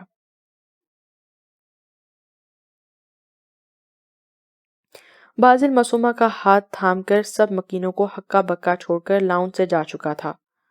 قائم نے بھی ایک سرد نگاہ ڈالی اور باہر نکل گیا۔ قائم بیٹا، بازل نے تو میری کوئی بات نہیں سنی، تم سن لو میرے بچے۔ مظفر صاحب قائم کو محبت بخش نگاہوں سے دیکھتے ہوئے بولے، جبکہ قائم نے محض سوالیہ انداز میں بھویں اچکائیں۔ بیٹا دیکھو، میں مانتا ہوں ساجد نے غلط کیا۔ وہ بے چین ہو رہے تھے، کہیں ان کا دوسرا پوتا بھی منہ موڑ کر کمرے میں نہ چلا جائے، اس لیے جز بز ہو کر وضاحت دیتے ہوئے بولے، معصومہ نے کبھی کسی سے بدتمیزی نہیں کی دادا جان، لیکن آپ لوگوں کے پست خیالات کا کیا جا سکتا ہے، جہاں سچی بات کہنے والا بے ادب اور بدتمیز کہلاتا ہے۔ اگر تمیزداری ناحق برداشت کرنا اور ظلم کے خلاف خاموش رہنا ہے تو میں نے ایسی تمیز واقعی اپنی بہن کو نہیں سکھائی۔ بیٹا اب تم تو غصہ نہیں کرو، دیکھو ذرا بازل نے تو میری کوئی بات ہی نہیں سنی۔ کیا دادا جان، اب کوئی صفائی دینی باقی ہے؟ معذرت دادا جان، مگر آپ نے میری بات کا پاس نہیں رکھا۔ میں نے کئی سال پہلے بھی آپ سے کہا تھا کہ صرف اس شرط پر شیرازی ہاؤس میں رہوں گا کہ میری بہن کو ذرا برابر بھی تکلیف نہ ہو۔ وہ ایک ٹھنڈا مزاج آدمی تھا، مگر یہاں بات اس کی عزیز جان بہن کی ہو رہی تھی۔ قائم بیٹا، بازل تو جذباتی ہے، مگر تم تو سمجھدار ہو، اور میرا سب کچھ میری بہن ہے دادا جان، یہ بات میں بارہا آپ سے کہہ چکا ہوں۔ وہ ٹھنڈے ٹھار انداز میں بولا، جبکہ وہاں موجود شیرازی ہاؤس کے مکین مظفر صاحب کو دیکھ رہے تھے، جو محض اپنے پوتوں سے بے پناہ محبت کرتے تھے، باقی کسی کی انہیں کوئی پرواہ نہیں تھی۔ جبکہ وہاں کھڑی چچی کے دل میں ٹیس اٹھی تھی، ان کے دل سے آواز آئی تھی کہ کاش ان کی بیٹیوں کا بھی ایسا کوئی بھائی ہوتا۔ اگر تم کہتے ہو تو ہم ابھی کے ابھی تمہارے دادا تم سے معافی مانگ لیتا ہے۔ مظفر صاحب نے اسے دیکھتے ہوئے التجائیہ انداز میں کہا، میں ہرگز ایسا نہیں چاہتا دادا جان۔ جب میں اپنے باپ کے ہزار اختلافات کے باوجود اونچی آواز میں بات نہیں کر سکتا محض اس لیے کہ وہ میرا باپ ہے، تو آپ تو پھر میرے لیے قابل احترام ہیں۔ مجھے معلوم ہے تم کبھی اپنے دادا سے خفا نہیں ہو سکتے، جیتے رہو میرے پوتے، مگر یاد رکھیے گا دادا جان، بے شک وہ میرے باپ ہیں، مگر اپنی ماں کے ساتھ ہوئے ظلم میں ابھی بھولا نہیں، اور معصومہ پر ہاتھ اٹھا کر انہوں نے بہت غلط کیا ہے۔ قائم کا لہجہ ایک بار پھر بے حد سرد ہوا تھا۔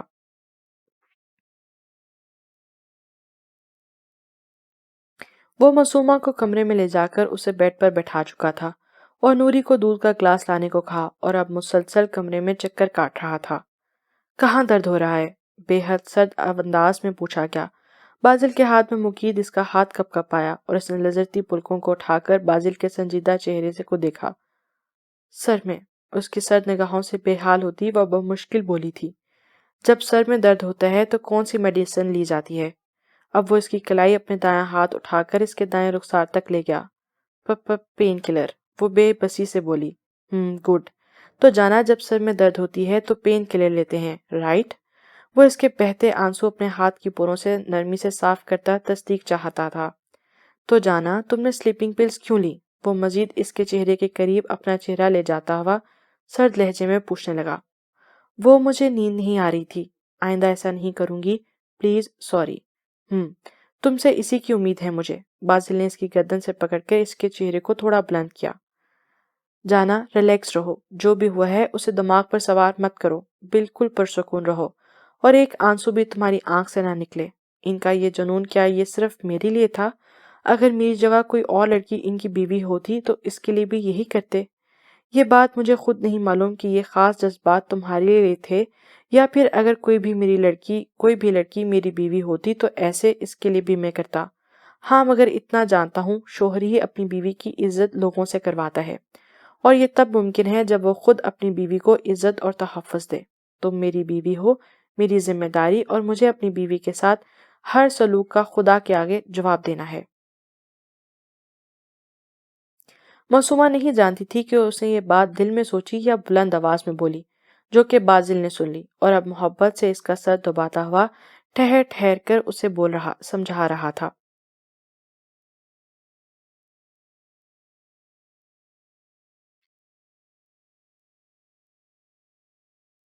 وہ جب اس عام سے غیر آباد مکان میں داخل ہوا تو ایک بلب کی روشنی میں اسے سامنے ہی 3 کرسیاں ایک میز کے گرد پڑی نظر آئیں، جن پر ایک پہ باسط، دوسرے پر قائم بیٹھا لیپ ٹاپ پر جھکا ہوا تھا۔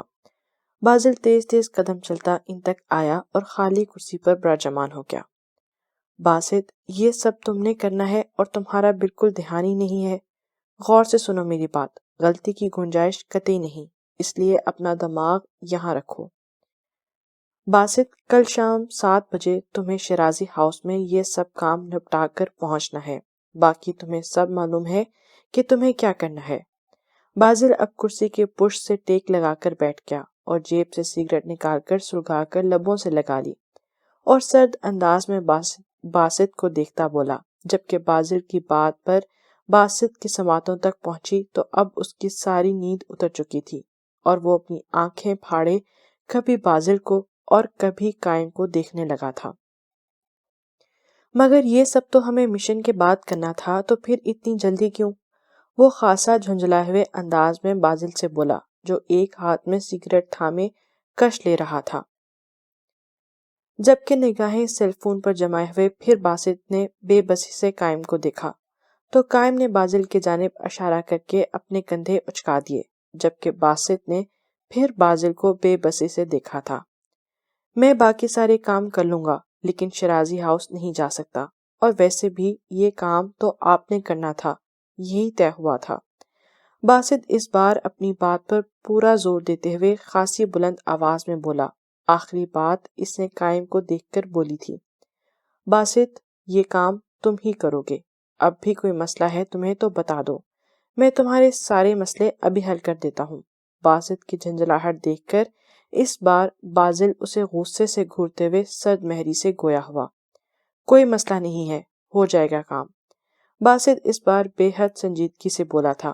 اسے سنجیدہ دیکھ کر بازل اٹھ کھڑا ہوا اور باسط کے شانے کو ہلکا سا دباؤ ڈال کر تھپ تھپایا۔ انہیں اتنی جلدی کس بات کی ہے؟ بازل کے جاتے ہی باسط جھنجھلائے ہوئے انداز میں قائم سے بولا، اس بحث کا کوئی فائدہ نہیں ہے باسط، اس نے کل شام کو کہا ہے تو اتنا ہی وقت دے گا وہ تمہیں، اس لیے اپنا وقت ضائع مت کرو۔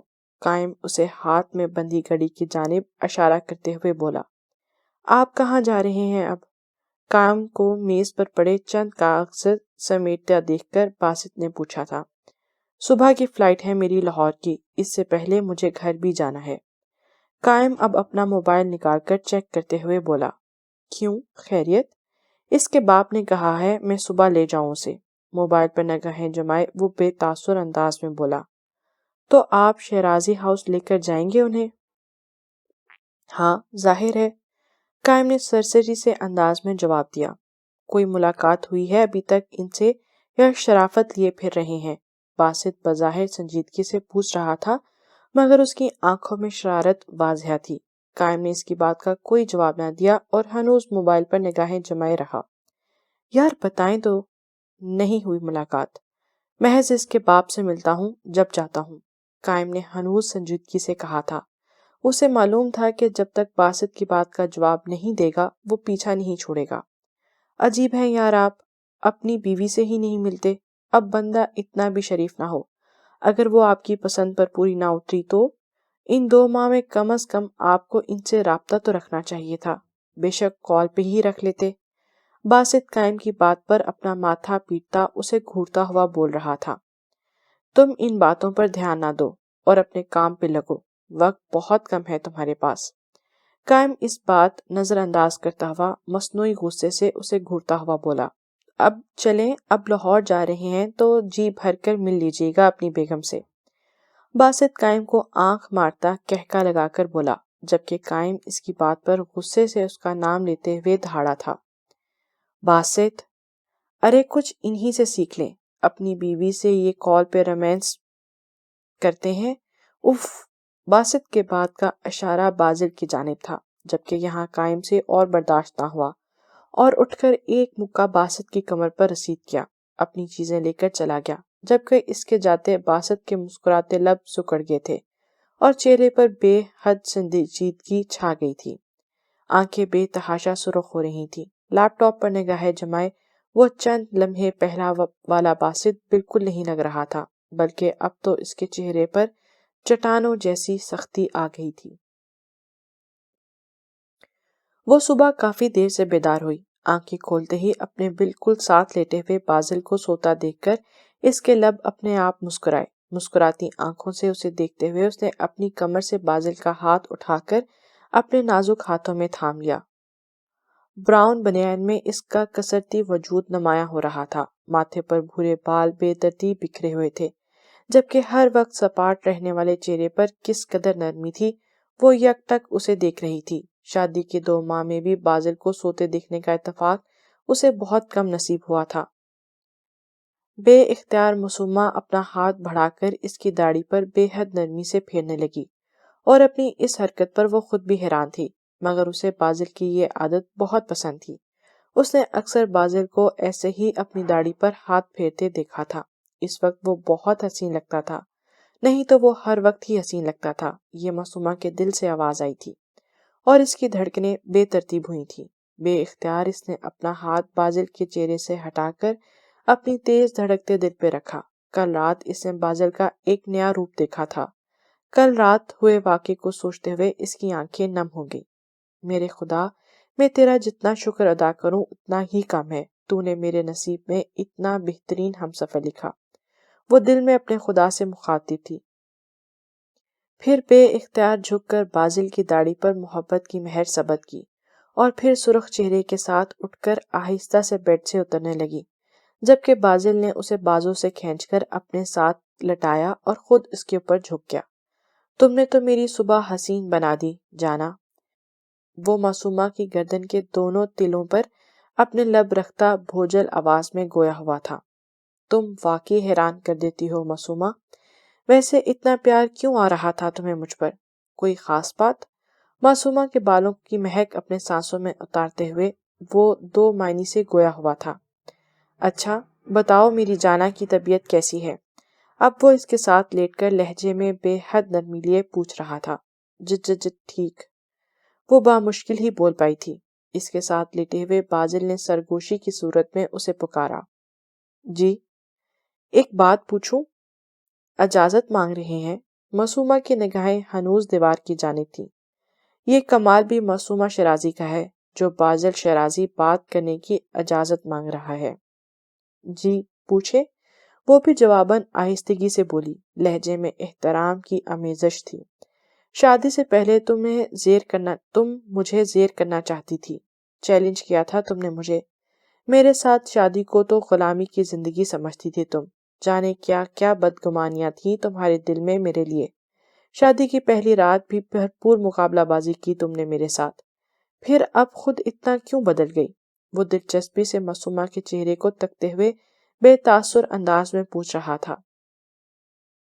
شادی سے پہلے آپ میرے لیے نامحرم تھے، اس لیے نرم لہجے میں بات نہیں کرتی تھی آپ سے، اور شادی کی رات آپ نے کہا کہ آپ نے شادی محض اپنی خواہشات کی تکمیل کے لیے کی ہے، اس لیے مجھے برا لگا۔ آپ سے پہلے عزت اور مان دے، پھر میں آپ کی تابعدار بنوں گی، اور آپ اپنی بات پر پورے اترے۔ آپ نے سب کے سامنے عزت کی میری، پھر میں کیسے نہ کروں آپ کی عزت۔ معصومہ بھی بازل کی مسکراتی آنکھوں میں دیکھتی دھیمی آواز میں آہستگی سے بول رہی تھی، ہائے جانا، تم نے تو واقعی زیر کر دیا مجھے، اپنا غلام بنا لیا ہے تم نے، دن بہ دن زندگی بنتی جا رہی ہو میری۔ بازل معصومہ کا دودیا ہاتھ تھام کر اسے اپنی محبت کا یقین دلا رہا تھا۔ مرشد صاحب، بے وقوف عورت اپنے شوہر کو غلام بناتی ہے اور غلام کی بیوی بن کر زندگی گزارتی ہے، لیکن عقل مند عورت اپنے شوہر کو بادشاہ بناتی ہے اور بادشاہ کی بیوی بن کر زندگی گزارتی ہے، اور یقیناً میں اگر اتنی عقل مند تو نہیں تو زیادہ بے وقوف بھی نہیں ہوں۔ اپنی نگاہیں ہنوز بازل کے بھورے بالوں پر جمائے وہ ابھی بھی بازل کی داڑھی پر ہاتھ پھیر رہی تھی۔ تمہارے ان دو دلوں سے عشق ہے مجھے، بہکاتے ہیں یہ مجھے جانا، میں بے اختیار ہو جاتا ہوں۔ بازل شیرازی آج اس بات کا اعتراف کرتا ہے کہ اگر کوئی چیز اس کے حواسوں پر سوار ہو سکتی ہے تو جانا وہ تمہاری قربت ہے۔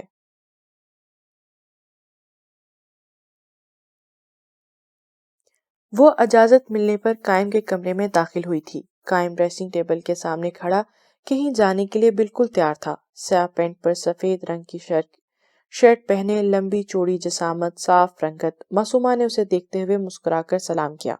میری گڑیا، کیسی طبیعت ہے؟ میں بالکل ٹھیک ہوں بھیا، آپ کہیں جا رہے ہیں؟ معصومہ، مجھے تم سے بات کرنی ہے، بیٹھو یہاں۔ قائم نے معصومہ کا ہاتھ تھام کر کرسی پر بٹھایا اور خود بھی ساتھ والی کرسی پر براجمان ہو گیا۔ بھیا، آپ کو وہی بات کرنی ہے جو میں اس دن پوچھی تھی آپ سے رشتے کے بارے میں۔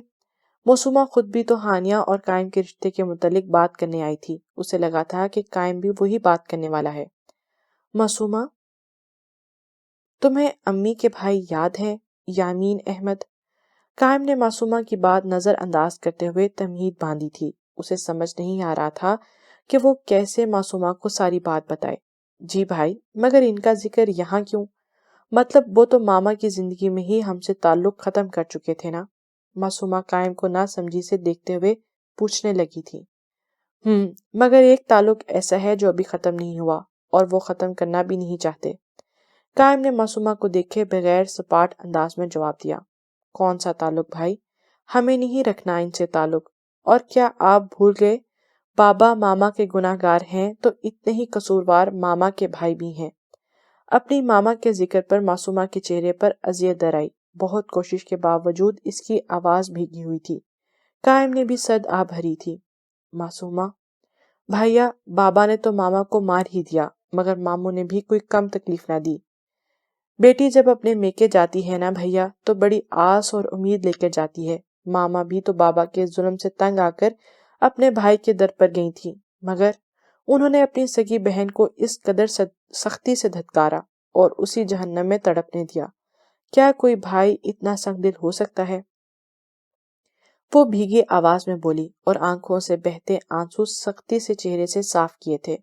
معصومہ، میں جانتا ہوں وہ قصوروار ہیں، ہمارے بھی اور ہماری ماں کے بھی، مگر قائم نے اضطرابی کیفیت میں بات کو ادھورا چھوڑا تھا۔ مگر کیا بھائی؟ انہیں ماما کا ساتھ دینا چاہیے تھا۔ بھائی، اگر وہ بھائی ہونے کا فرض نبھاتے تو آج شاید ماما زندہ رہتی۔ بات کرتے ہوئے معصومہ کا دل بھر آیا تھا۔ میں جانتا ہوں، کچھ نہیں بھولا، لیکن معصومہ، لیکن کیا بھائی؟ معصومہ، جب میں 14 سال کا تھا اس وقت امی نے اپنے بھائی کی بیٹی سے میرا نکاح کیا تھا، مگر پھر امی کے ڈیتھ کے بعد کوئی تعلق ہی نہیں رہا ان لوگوں سے۔ سچ کہوں تو میں بھی فراموش کر چکا تھا یہ بات، مگر نکاح کوئی معمولی عمل نہیں جسے ہم پس پشت ڈال دیں۔ قائم معصومہ کی حیرت سے پھیلی آنکھوں میں دیکھتا ٹھہرے ہوئے انداز میں کہہ رہا تھا، پھر وہ خاموش بھی ہو گیا تو معصومہ کے کانوں میں اس کے الفاظ گونجنے لگے۔ تمہاری شادی کے 2 دن بعد وہ مجھے یہاں ملنے آئے تھے، بہت زیادہ معافیاں مانگی، امی اور تمہارے واسطے دیے کہ میں ان کی بیٹی کو رخصت کروا کے لے جاؤں۔ وہ کافی بیمار رہنے لگے ہیں، ان کی اکلوتی بیٹی ہے وہ۔ معصومہ کو خاموش دیکھ کر وہ مزید بول رہا تھا، جبکہ معصومہ بس خاموش اسے سن رہی تھی۔ وہ کافی پریشان حال ہیں، ریٹائرمنٹ اور بیماری کے بعد انہیں اب اپنی بیٹی کی فکر ہے۔ کل دوبارہ ان کی کال آئی تھی کہ میں سادگی سے ہی رخصتی کروا کر اپنے ساتھ لے جاؤں۔ بہت منت سماجت کر رہے تھے۔ معصومہ ابھی بھی خاموشی سے قائم کی باتیں سن رہی تھی۔ قائم نے اس کے اداس چہرے کو دیکھا اور پھر سے بولنا شروع کیا۔ معصومہ، اگر نکاح نہ ہوا ہوتا تو میرے لیے ان کی معافی یا وہ لوگ خود بھی وقت نہیں رکھتے تھے، مگر وہ لڑکی میرے نکاح میں بیٹھی ہے۔ میں کسی کی بیٹی کے ساتھ زیادتی نہیں کر سکتا۔ مزید اس لڑکی کو اپنے نام پر بٹھانا اس کے ساتھ ظلم ہے، جو میں نہیں کر سکتا، کیونکہ میری بھی ایک بہن ہے۔ اگر آج میں کسی کی بیٹی کے ساتھ زیادتی کروں گا تو میرے آگے آئے گی، اور اپنی بہن کی آنکھوں میں بالکل آنسو نہیں دیکھ سکتا۔ تم صرف میری بہن ہی نہیں، میری بیٹی بھی ہو۔ معصومہ کے دونوں ہاتھ تھام کر وہ لہجے میں بہت شفقت اور پیار لیے سمجھا رہا تھا، جبکہ قائم کے اتنے پیار پر معصومہ نے اپنی نم آنکھیں چھپانے کی غرض سے اپنا سر جھکا لیا۔ بھیا، اگر ہر مرد ایسا ہی سوچے جیسا آپ سوچتے ہیں تو کبھی بھی اس دنیا میں کوئی ظلم نہ ہو۔ معصومہ کو دکھ تو ہوا تھا، جانے کیوں اس نے دل سے خواہش کی تھی کہ ہانیہ اس کے بھائی کی ہمسفر بنے، مگر آج ہوئے انکشاف نے اس کی امید توڑ دی۔ مگر اس کا بھائی بھی حق بجانب تھا، اس لیے اسے اپنے بھائی کو مسکرا کر مطمئن کرنا چاہا۔ میں جانتا ہوں میری گڑیا کو برا لگا ہے۔ معصومہ کی مسکراہٹ میں چھپی اداسی وہ خوب جانتا تھا، اس لیے جانے کیوں اسے شرمندگی ہوئی، حالانکہ اپنی طرف سے وہ بھی غلط نہیں تھا۔ نہیں بھیا، برا کیوں لگنا ہے مجھے؟ کس کا نصیب کس کے ساتھ جوڑا ہے یہ تو خدا ہی بہتر جانتا ہے، اور ہم سفر وہی بناتا ہے جسے خدا نے تقدیر میں لکھ دیا ہو۔ میرے یا آپ کے چاہنے سے تھوڑی کچھ ہوتا ہے، انسان سوچتا کچھ ہے اور ہوتا کچھ ہے۔ مجھے معلوم تھا میری گڑیا بہت سمجھدار ہے۔ وہ اس کے سر پر شفقت دیتا ہاتھ رکھتا گویا ہوا۔ یہ بات دادا جان کو معلوم نہیں ہے کیا بھائی؟ معصومہ نے دل میں آئی بات فوراً پوچھی تھی۔ پتا ہے دادا جان کو، مگر وہ چاہتے ہیں کہ میں یہ نکاح ختم کر دوں۔ آپ آج لینے جا رہے ہیں انہیں؟ قائم نے محض سر ہلانے پر اکتفا کیا اور پھر خدا حافظ کہتا کمرے سے نکل گیا، جبکہ معصومہ جانے کیوں کچھ اداس سی ہو گئی، مگر اسے اپنے بھائی کے لیے خوش رہنا تھا۔ قائم کی خوشیوں کے لیے دعا کرتی وہ بھی کمرے سے باہر نکلی اور اپنے قدم کچن کی جانب بڑھا دیے، جہاں دادی جان، پھپھو جان، تائی ماں اور چچی پہلے سے ہی موجود تھیں۔ انہیں سلام کر کے معصومہ سرسری سے ان سے باتیں کرنے لگی۔ انہیں باتوں کے دوران ہی اس سے معلوم ہوا کہ قائم کے نکاح کا سب کو پہلے سے ہی علم تھا، اور آج قائم اپنی بیوی کو لا رہا ہے، یہ بات بھی سب کو معلوم ہے، اور اسی لیے رات کے کھانے کا خاص اہتمام کرنے کا دادا جان کا حکم ہے، اور یہ بھی کہ 2 ہفتوں کے بعد قائم کے ولیمے کی تقریب منعقد کی گئی ہے۔ کچھ دیر سب کے ساتھ معمول کی باتیں کرنے کے بعد معصومہ کا دل ہر چیز سے اچاٹ ہو گیا، تو وہ اپنے کمرے کی سمت بڑھ گئی۔ سارا دن آج ان دونوں نے ایک دوسرے کے ساتھ گزارا تھا۔ بازل نے آج اپنے بچپن کی بہت سی باتیں اس کے ساتھ کی۔ معصومہ نے بھی یونیورسٹی اور اپنے بچپن کی باتیں اس کے ساتھ بانٹی تھیں۔ اس نے بازل کو اس کے لڑکے کے بارے میں بھی بتایا جو اسے یونیورسٹی میں ملا، جو بقول معصومہ کے کافی حد تک بازل کا ہم شکل ہے۔ اس کی یہ بات سن کر بازل نے نامحسوس انداز میں بات بدلی تھی، جبکہ معصومہ نے پھر بہت اشتیاق سے اسے کہا کہ وہ کبھی اس کی یونیورسٹی آئے تو اسے وہ لڑکا ضرور دکھائے گی، تو بازل نے بھی مسکرا کر حامی بھر لی۔ ساجد صاحب دوپہری میں گھر آ چکے تھے، مگر وہ بازل شرازی کے ہاؤس میں موجودگی کے باعث اپنے کمرے سے نہیں نکلے۔ انہوں نے گزشتہ رات بھی ہمیشہ کی طرح شراب خانے میں شراب نوشی کرتے گزاری تھی۔ وہ گزشتہ رات ہوئے واقعات کو آنکھوں دیکھا حال ماجد اور عابد صاحب سے سن چکے تھے، اور بازل کے مزاج سے وہ بخوبی واقف تھے، جبکہ ابھی تک بازل نے بھی انہیں نظر انداز کیا ہوا تھا۔ وہ بھی شام کا انتظار کر رہا تھا، کیونکہ جو سرپرائز اس نے اپنے باپ چچا کو دینا تھا وہ ان تینوں کے لیے خاصا جھٹکا تھا، اور وہ بھی طوفان سے پہلے کی خاموشی سے لطف اندوز ہو رہا تھا۔ شام اپنے سائے ہر سو پھیلا رہی تھی۔ بازل نے شام کی چائے دادا جان کے ساتھ پی۔ وقت آہستہ آہستہ سرک رہا تھا۔ اس کے سیل فون پر کوئی میسج آیا جسے پڑھ کر اس کے سنجیدہ چہرے پر شاطرانہ مسکراہٹ آئی تھی۔ اب وہ دادا جان کے ساتھ لاؤنج میں آ بیٹھا۔ ایک ہی دن میں لاؤنج کی خوبصورتی پہلے جیسی تو نہیں ہو پائی تھی، مگر خاصی بہتر ضرور تھی۔ نیا LED بھی دیوار پہ نصب تھا۔ ٹی وی آن کر کے نیوز چینل لگا دیا گیا اور والیوم خاصا بلند کر دیا تاکہ دادا جان کے علاوہ لاؤنج کے باہر تک آواز جائے۔ LED کی سکرین پر نگاہ پڑتے پھر اس کے سنجیدہ چہرے پر زہریلی مسکراہٹ آئی، کیونکہ اس کے سرپرائز کا آغاز ہو چکا تھا۔ نیوز رپورٹر کی بلند اور تیز آواز لاؤنج میں گونج رہی تھی جب دادا جان اپنا چشمہ لگاتے ہوئے سکرین کی جانب متوجہ ہوئے۔ ناظرین، یہاں ہم آپ کو ایک اہم خبر سے آگاہ کرتے چلیں۔ ملک کے مشہور جولر شیرازی جولر کے مالک اور مشہور سیاستدان شیرازی برادران کی بھیانک حقیقت سامنے آ گئی۔ جی ہاں ناظرین، شرافت کے لبادے میں چھپے برے روپ، جوا، شراب نوشی، سمگلنگ جیسے برے کاموں کے ساتھ ساتھ شیرازی برادران نازیبا جگہوں پر بھی پائے جاتے ہیں۔ جی ہاں ناظرین، مشہور سیاستدان ساجد شیرازی گزشتہ شب اپنی عمر سے دوگنی کم عمر لڑکی کے ساتھ ایک ہوٹل کے کمرے میں پائے گئے۔ جی ہاں ناظرین، مزید آپ کو آگاہ کرتے چلیں کہ شیرازی برادران اسلحے کے علاوہ انسانی جسم کی سمگلنگ جیسے سنگین جرم میں بھی ملوث ہیں۔ اس کے علاوہ شیرازی برادران کی بیرونی ممالک میں بھی موجودہ پراپرٹی کے کیس میں نیب نے انہیں فوری طلب ہونے کا نوٹس جاری کر دیا ہے۔ طلب نہ ہونے کی صورت میں شیرازی برادران کی ساری ملکی اور غیر ملکی جائیداد ضبط کر لی جائے گی۔ ناظرین، یہاں ہم آپ کو بریکنگ نیوز دیتے چلیں، شیرازی برادران کی بھیانک حقیقت۔ جی ہاں ناظرین، وہ ہانیہ کے ساتھ باتیں کرتی ہوئی سیڑھیاں اتر رہی تھی جب اسے لاؤنج سے دادا جان کے چلانے کے ساتھ ٹی وی کی بلند آوازیں آ رہی تھیں۔ تقریباً شیرازی ہاؤس کے تمام مکین لاؤنج کی جانب بڑھے۔ وہ بھی ہانیہ کے ساتھ چلتی ہوئی لاؤنج میں داخل ہوئی۔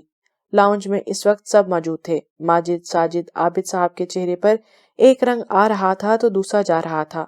AC کی خنکی کے باوجود ان کی پیشانی پر پسینہ بہہ رہا تھا۔ مظفر صاحب اپنے تینوں بیٹوں پر دھاڑ رہے تھے۔ تمام خواتین بھی ایک طرف کھڑی حیرت سے ٹیلی ویژن دیکھ رہی تھیں، جبکہ اس سارے ماحول میں بازل شیرازی بالکل پرسکون انداز میں صوفے پر ٹانگ پہ ٹانگ رکھا بیٹھا تھا، جیسے اسے اس ساری صورتحال سے کوئی خاص فرق نہ پڑا ہو۔ اسی اثناء میں قائم ایک لڑکی کے ساتھ لاؤنج میں داخل ہوا۔ لاؤنج میں موجود تمام نفوذ ان دونوں کی جانب متوجہ ہوئے۔ قائم کے پہلو میں ایک لڑکی کو دیکھ کر دادی جان نے فی الوقت صورتحال کے پیش نظر ملازمہ سے کہہ کر اس لڑکی کو کمرے میں لے جانے کا حکم دیا، جبکہ اب ماجد صاحب قائم کو خونخوار انداز میں گھور رہے تھے۔ یہ سب تم نے کیا ہے نا قائم؟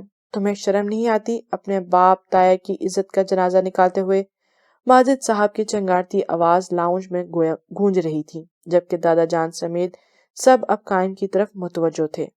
کاش یہ نیک کام میرے ہاتھوں ہوتا۔ بہرحال مجھے اس بات کا افسوس تو ساری زندگی رہے گا۔ قائم چہرے پر بے حد افسردگی لیے بول رہا تھا، جبکہ اس کی بات سن کر ساجد، ماجد اور عابد صاحب کو تو جیسے آگ لگ گئی، جبکہ بازل کے چہرے پر فاتحانہ مسکراہٹ آئی تھی۔ بکواس بند کرو قائم، تمہارے علاوہ یہ کون کر سکتا ہے؟ تم ہی وہ 2 ٹکے کی نوکری کرتے ہو، اپنے ہی باپ کو دنیا کے سامنے ذلیل و خوار کر دیا تم نے۔ لاؤنج میں نیوز اینکر کی تیز آوازیں بھی ساتھ ساتھ گونج رہی تھیں۔ ہر نیوز چینل پر شیرازی برادران کا سکینڈل شہ سرخیوں میں شامل تھا۔ ساتھ ساتھ شیرازی برادران کی تصاویر ٹیلی ویژن سکرین پر دکھائی جا رہی تھی۔ فاضل، کیا یہ سب تم نے کیا ہے؟ تمہیں شرم آنی چاہیے یہ حرکت کرتے ہوئے۔ ہم کچھ لگتے ہیں تمہارے، ذرا خیال نہیں آیا تمہیں ہمیں تباہ کر کے؟ اس بار عابد صاحب صوفے پر اطمینان سے بیٹھے تھے۔ بازل کو مخاطب کرتے ہوئے وہ چلائے تھے، شرم کسے کرنی چاہیے؟ یہ ساری دنیا کو معلوم ہو چکا ہے، اور جہاں تک میرے شرم کرنے کی بات ہے تو واقعی آپ لوگوں کے ساتھ رشتہ داری پر مجھے شرمندگی کے ساتھ افسوس بھی ہے۔ بازل چہرے پر فاتحانہ مسکراہٹ لیے دل جلانے والے انداز میں بول رہا تھا، جبکہ دادا جان سمیت شیرازی برادران بھی اب مزید پریشان ہو گئے کہ اگر قائم اور بازل نے یہ سب نہیں کیا تو وہ تیسرا کون ہے؟ اتنا تو وہ سب جانتے تھے کہ قائم اور بازل نے اگر یہ سب کیا ہوتا تو وہ دونوں دھڑلے سے مان جاتے۔ اگر وہ دونوں انکار کر رہے ہیں تو کون یہ سب کر سکتا ہے؟ پھر کون یہ سب کر سکتا ہے؟ ماجد صاحب کے چہرے سے بے حد پریشانی آئی۔ سوچیں تایا جی، شاید ماضی کا کیا کوئی ظلم آپ کے سامنے آ گیا ہو۔ کیا بکواس ہے؟ قائم کی بات سن کر ماجد صاحب دھاڑے تھے۔ قائم، تم پتہ لگوا سکتے ہو یہ کس نے کیا ہے میرے بچے؟ مظفر صاحب اس بار قائم کو پریشان نگاہوں سے دیکھتے ہوئے بولے۔ دادا جان، یہ کسی سیکرٹ آفیسر نے کیا ہے، یہ ساری انفارمیشن اس نے نیب تک پہنچائی ہے۔ قائم اس بار سنجیدگی سے دادا جان کو دیکھتے ہوئے گویا ہوا۔ آخر اس کو ہم سے کیا دشمنی ہے؟ عابد صاحب بھی لہجے میں نفرت اور غصہ لیے چلائے تھے۔ اسی اثناء میں بھاری قدموں کی آہٹ کی آواز سب کو لاؤنج کے قریب آتی سنائی دی گئی۔ لاؤنج میں خاموشی چھا گئی۔ شیرازی ہاؤس کے تمام مکین کی توجہ لاؤنج میں داخل ہوتے ہوئے جوان کی جانب مبذول ہوئی۔ وہ کوئی 24 سال کا بلند و قامت والا جوان تھا۔ جینز پر نیوی بلو کلر کی شرٹ پہنے، ایک ہاتھ پینٹ کی جیب میں پھنسائے، دوسرا ہاتھ اپنے بھورے بالوں میں پھیرتا قدم قدم چلتا وہ لاؤنج کے وسط میں آ کھڑا ہوا۔ معصومہ سمیت موجود وہاں تمام نفوس یک ٹک اسے دیکھ رہے تھے۔ باسط نے ایک اچٹتی نگاہ ان سب کے حیران پریشان چہروں پر ڈالی۔ گڈ ایوننگ ایوری ون، وہ چہرے پر ہلکی سے مسکراہٹ لیے بلند آواز میں بولا، جبکہ اس نے ایک مسکراتی نظر معصومہ کے حیران چہرے پر خاص طور پر ڈالی تھی۔ معصومہ اسے اپنی جانب دیکھتا پا کر سر پٹا گئی اور نگاہوں کا مرکز بازل کی جانب کیا، جو پرسکون بیٹھا اس لڑکے کو دیکھ رہا تھا۔ پھر باسط آہستہ آہستہ چلتا وہاں پریشان کھڑے ماجد اور ساجد صاحب کے سامنے جا کھڑا ہوا۔ آپ لوگوں کے اڑے ہوئے چہروں سے لگ رہا ہے کہ دھچکا لگ چکا ہے آپ سب کو۔ ساجد صاحب کو دیکھتا وہ کاٹ دار انداز میں گویا ہوا۔ کون ہو تم؟ ماجد صاحب کی آواز حلق سے بامشکل ہی نکل پائی تھی۔ باسط ماجد شیرازی، وہ بلند آواز میں بولا کہ لاؤنج میں موجود تمام نفوس اپنی جگہ ساکت ہو گئے۔ بے یقینی کے عالم میں ہر کوئی اس لڑکی کو دیکھ رہا تھا۔ مظفر صاحب کے کانوں میں سامنے کھڑے نوجوان کے الفاظ گونج رہے تھے، جبکہ معصومہ نے تو ایک بار پھر بازل کو دیکھا، جو پرسکون انداز میں اپنی داڑھی پر ہاتھ پھیرتا اپنے باپ کے فک چہرے کو دیکھ رہا تھا۔ یہ کیا بکواس ہے؟ میرا ایک ہی بیٹا ہے، بازل ماجد شیرازی۔ ماجد صاحب کے آواز میں کپکپاہٹ واضح تھی۔ ان کے دل میں آئے خیال انہیں بے حد بے چین کر رہے تھے۔ مجھے آپ کے نام کی قطعی ضرورت نہیں، کیونکہ الحمدللہ باسط شیرازی نے اپنی پہچان خود بنا لی ہے۔ جواباً باسط ان کے پسینے سے تر پیشانی کو دیکھتا خاصی بلند آواز میں گویا ہوا۔ تم اپنی اوقات میں رہو لڑکے، میں تمہاری کوئی بات نہیں مانتا۔ ماجد صاحب پہلے ہی بری طرح مسئلوں میں گھرے ہوئے تھے۔ اس بات کا جواب میں آپ کو ضرور دیتا، مگر میری ماں اور بھائی کی تربیت مجھے آپ سے بدتمیزی کرنے کی اجازت نہیں دیتی۔ باسط بے حد سرد مہری سے گویا ہوا۔ پھر کسی کے کچھ بولنے سے پہلے بازل صوفے سے اٹھا اور اپنی قمیض کے آستینے کوہنیوں تک موڑتا وہ قدم قدم چلتا باسط کے ساتھ اور اپنے باپ اور چچا کے سامنے جا کھڑا ہوا۔ میری ماں یاد ہیں آپ کو شیرازی صاحب؟ پشت پر ہاتھ باندھے بازل سرد انداز میں ماجد صاحب سے پوچھ رہا تھا، جبکہ اس کے چہرے پر چٹانوں جیسی سختی تھی۔ بازل، یہ کیسا سوال ہے؟ ماجد صاحب بازل کے سوال پر سٹ پٹا گئے۔ کیوں؟ کیا کوئی عجیب بات پوچھ لی میں نے؟ بازل ان کی آنکھوں میں دیکھتا ہوا بولا۔ نہیں، میری ماں کو کس حالت میں گھر سے نکالا تھا، کچھ یاد ہے؟ کیا کہہ رہے ہو بازل؟ مظفر صاحب نے اپنی خاموشی کو توڑا تھا۔ دادا جان اپنے بیٹے سے پوچھیں، میری ماں کو کیوں در بدر کیا انہوں نے، کس جرم کی سزا دی تھی، جبکہ وہ تو ان کے سارے ظلم و ستم بہت صبر سے برداشت کرتی تھی، زبان سے ایک حرف شکایت بھی نہ نکالتی تھی۔ مجھ سے جدا کر دیا انہیں، صرف وجہ یہ تھی کہ آپ کے عیاش بیٹے کا ان سے دل بھر گیا تھا۔ بازل کی کرخت آواز میں کس قدر اذیت تھی، یہ وہاں موجود لوگ بآسانی محسوس کر سکتے تھے۔ حد سے بڑھے ہو تم بازل، یاد رکھو تم میرے باپ نہیں، میں تمہارا باپ ہوں۔ ماجد صاحب بازل کی باتیں سمجھتے ہوئے خاصی بلند آواز میں بولے، یہی تو افسوس ہے کہ آپ باپ ہیں میرے، جو آپ نے میری ماں اور بھائی کے ساتھ زیادتیاں کی ہیں نا، اس پر اگر کوئی اور ہوتا تو ابھی اپنی ٹانگوں پر سلامت نہ کھڑا ہوتا۔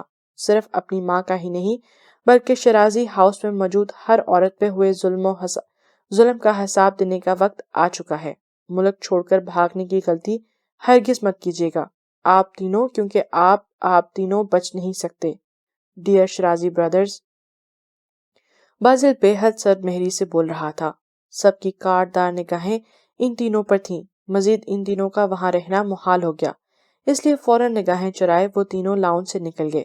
ان کے جانے کے بعد سب کی سوالیہ نگاہیں بازل کی جانب تھیں۔ بازل سب کی سوالیہ نظروں کا مفہوم سمجھتے ہوئے انہیں سب حقیقت بتانے لگا کہ ماجد صاحب نے جب اس کی ماں کو شرازی ہاؤس سے نکالا تو اس وقت وہ امید سے تھیں۔ کوئی ٹھکانہ نہ ہونے کی صورت میں انہوں نے دارالامان میں پناہ لی۔ وہیں باسط پیدا ہوا۔ کئی دفعہ وہ باسط کو لے کر شرازی ہاؤس آئیں، مگر انہیں ماجد صاحب کے حکم پر دروازے سے ہی باہر لوٹا دیا جاتا تھا۔ کچھ سمجھدار اور بڑا ہونے پر بازل نے ہر جگہ اپنی ماں کی تلاش جاری رکھی۔ اسی دوران جب وہ 19 سال کا تھا تو اتفاقاً بازل اس وقت شرازی ہاؤس میں داخل ہو رہا تھا۔ تب اس کی ملاقات روتی ہوئی بیمار ماں سے ہوئی۔ بازل انہیں لے کر شرازی ہاؤس سے چلا گیا اور پھر کسی سے اس بات کا ذکر نہ کیا۔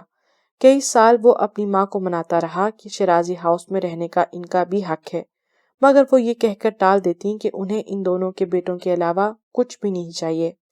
4 سال پہلے ان کا انتقال ہو چکا تھا، مگر بازل نے ٹھان چکا تھا کہ اپنی ماں کے ساتھ شرازی ہاؤس میں موجود ہر عورت کے ساتھ ہوئے ظلم کا وہ ضرور حساب لے گا، اور وہ آج کا دن آ ہی گیا۔ بازل خاموش ہوا تو ابھی بھی کئی پل کوئی بھی زبان سے سوال نہ نکال سکا، جبکہ باسط کا چہرہ بے تاثر تھا۔ وہ ان سارے حالات سے گزرا تھا۔ سب کی نگاہیں کبھی بازل پر تو کبھی باسط پر تھیں۔ یہی ہمارا پوتا ہے مرشد صاحب۔ دادی جان قدم قدم چلتی باسط کی سمت بڑھی تھی۔ وہ بھیگی آواز میں مظفر صاحب سے مخاطب تھی اور باسط کو سر پر بوسہ دینے لگیں۔ بازل، تم نے ہمیں کیوں نہیں بتایا یہ سب؟ دادا جان، باسط یہاں نہیں آنا چاہتا تھا، بازل نے مختصر جواب دیا، جبکہ مظفر صاحب اب باسط کی جانب بڑھے تھے۔ انہیں بے حد بے چینی نے آن گھیرا کہ مظفر شرازی کے پوتے جانے کس حال میں اپنا بچپن گزار رہے تھے۔ آگے بڑھ کر انہوں نے باسط کو اپنے سینے سے لگایا۔ کئی پل سر کے ساتھ جب باسط خود نرمی اور احترام سے ان سے جدا ہوا تھا، مگر باسط کا چہرہ بے تاثر تھا۔ بھائی، اب میں چلتا ہوں، باسط بازل کو تکتا ہوا کہنے لگا تو سب نے حیرت سے اسے دیکھا۔ یہ کیا کہہ رہے ہو بیٹا؟ اب تم کہیں نہیں جاؤ گے، یہی تمہارا گھر ہے۔ بھائی پلیز، میں آپ کو پہلے ہی کہہ چکا ہوں کہ میں یہاں نہیں رہوں گا۔ ٹھیک ہے دادی جان، آپ پریشان نہ ہوں، باسط آتا جاتا رہے گا، بازل نے دادی جان کو کہا تو مظفر صاحب نے بھی دادی جان کو اشارے سے خاموش کرا دیا۔ پھر باسط جس طرح آیا تھا اسی طرح شرازی ہاؤس چھوڑ کر چلا گیا۔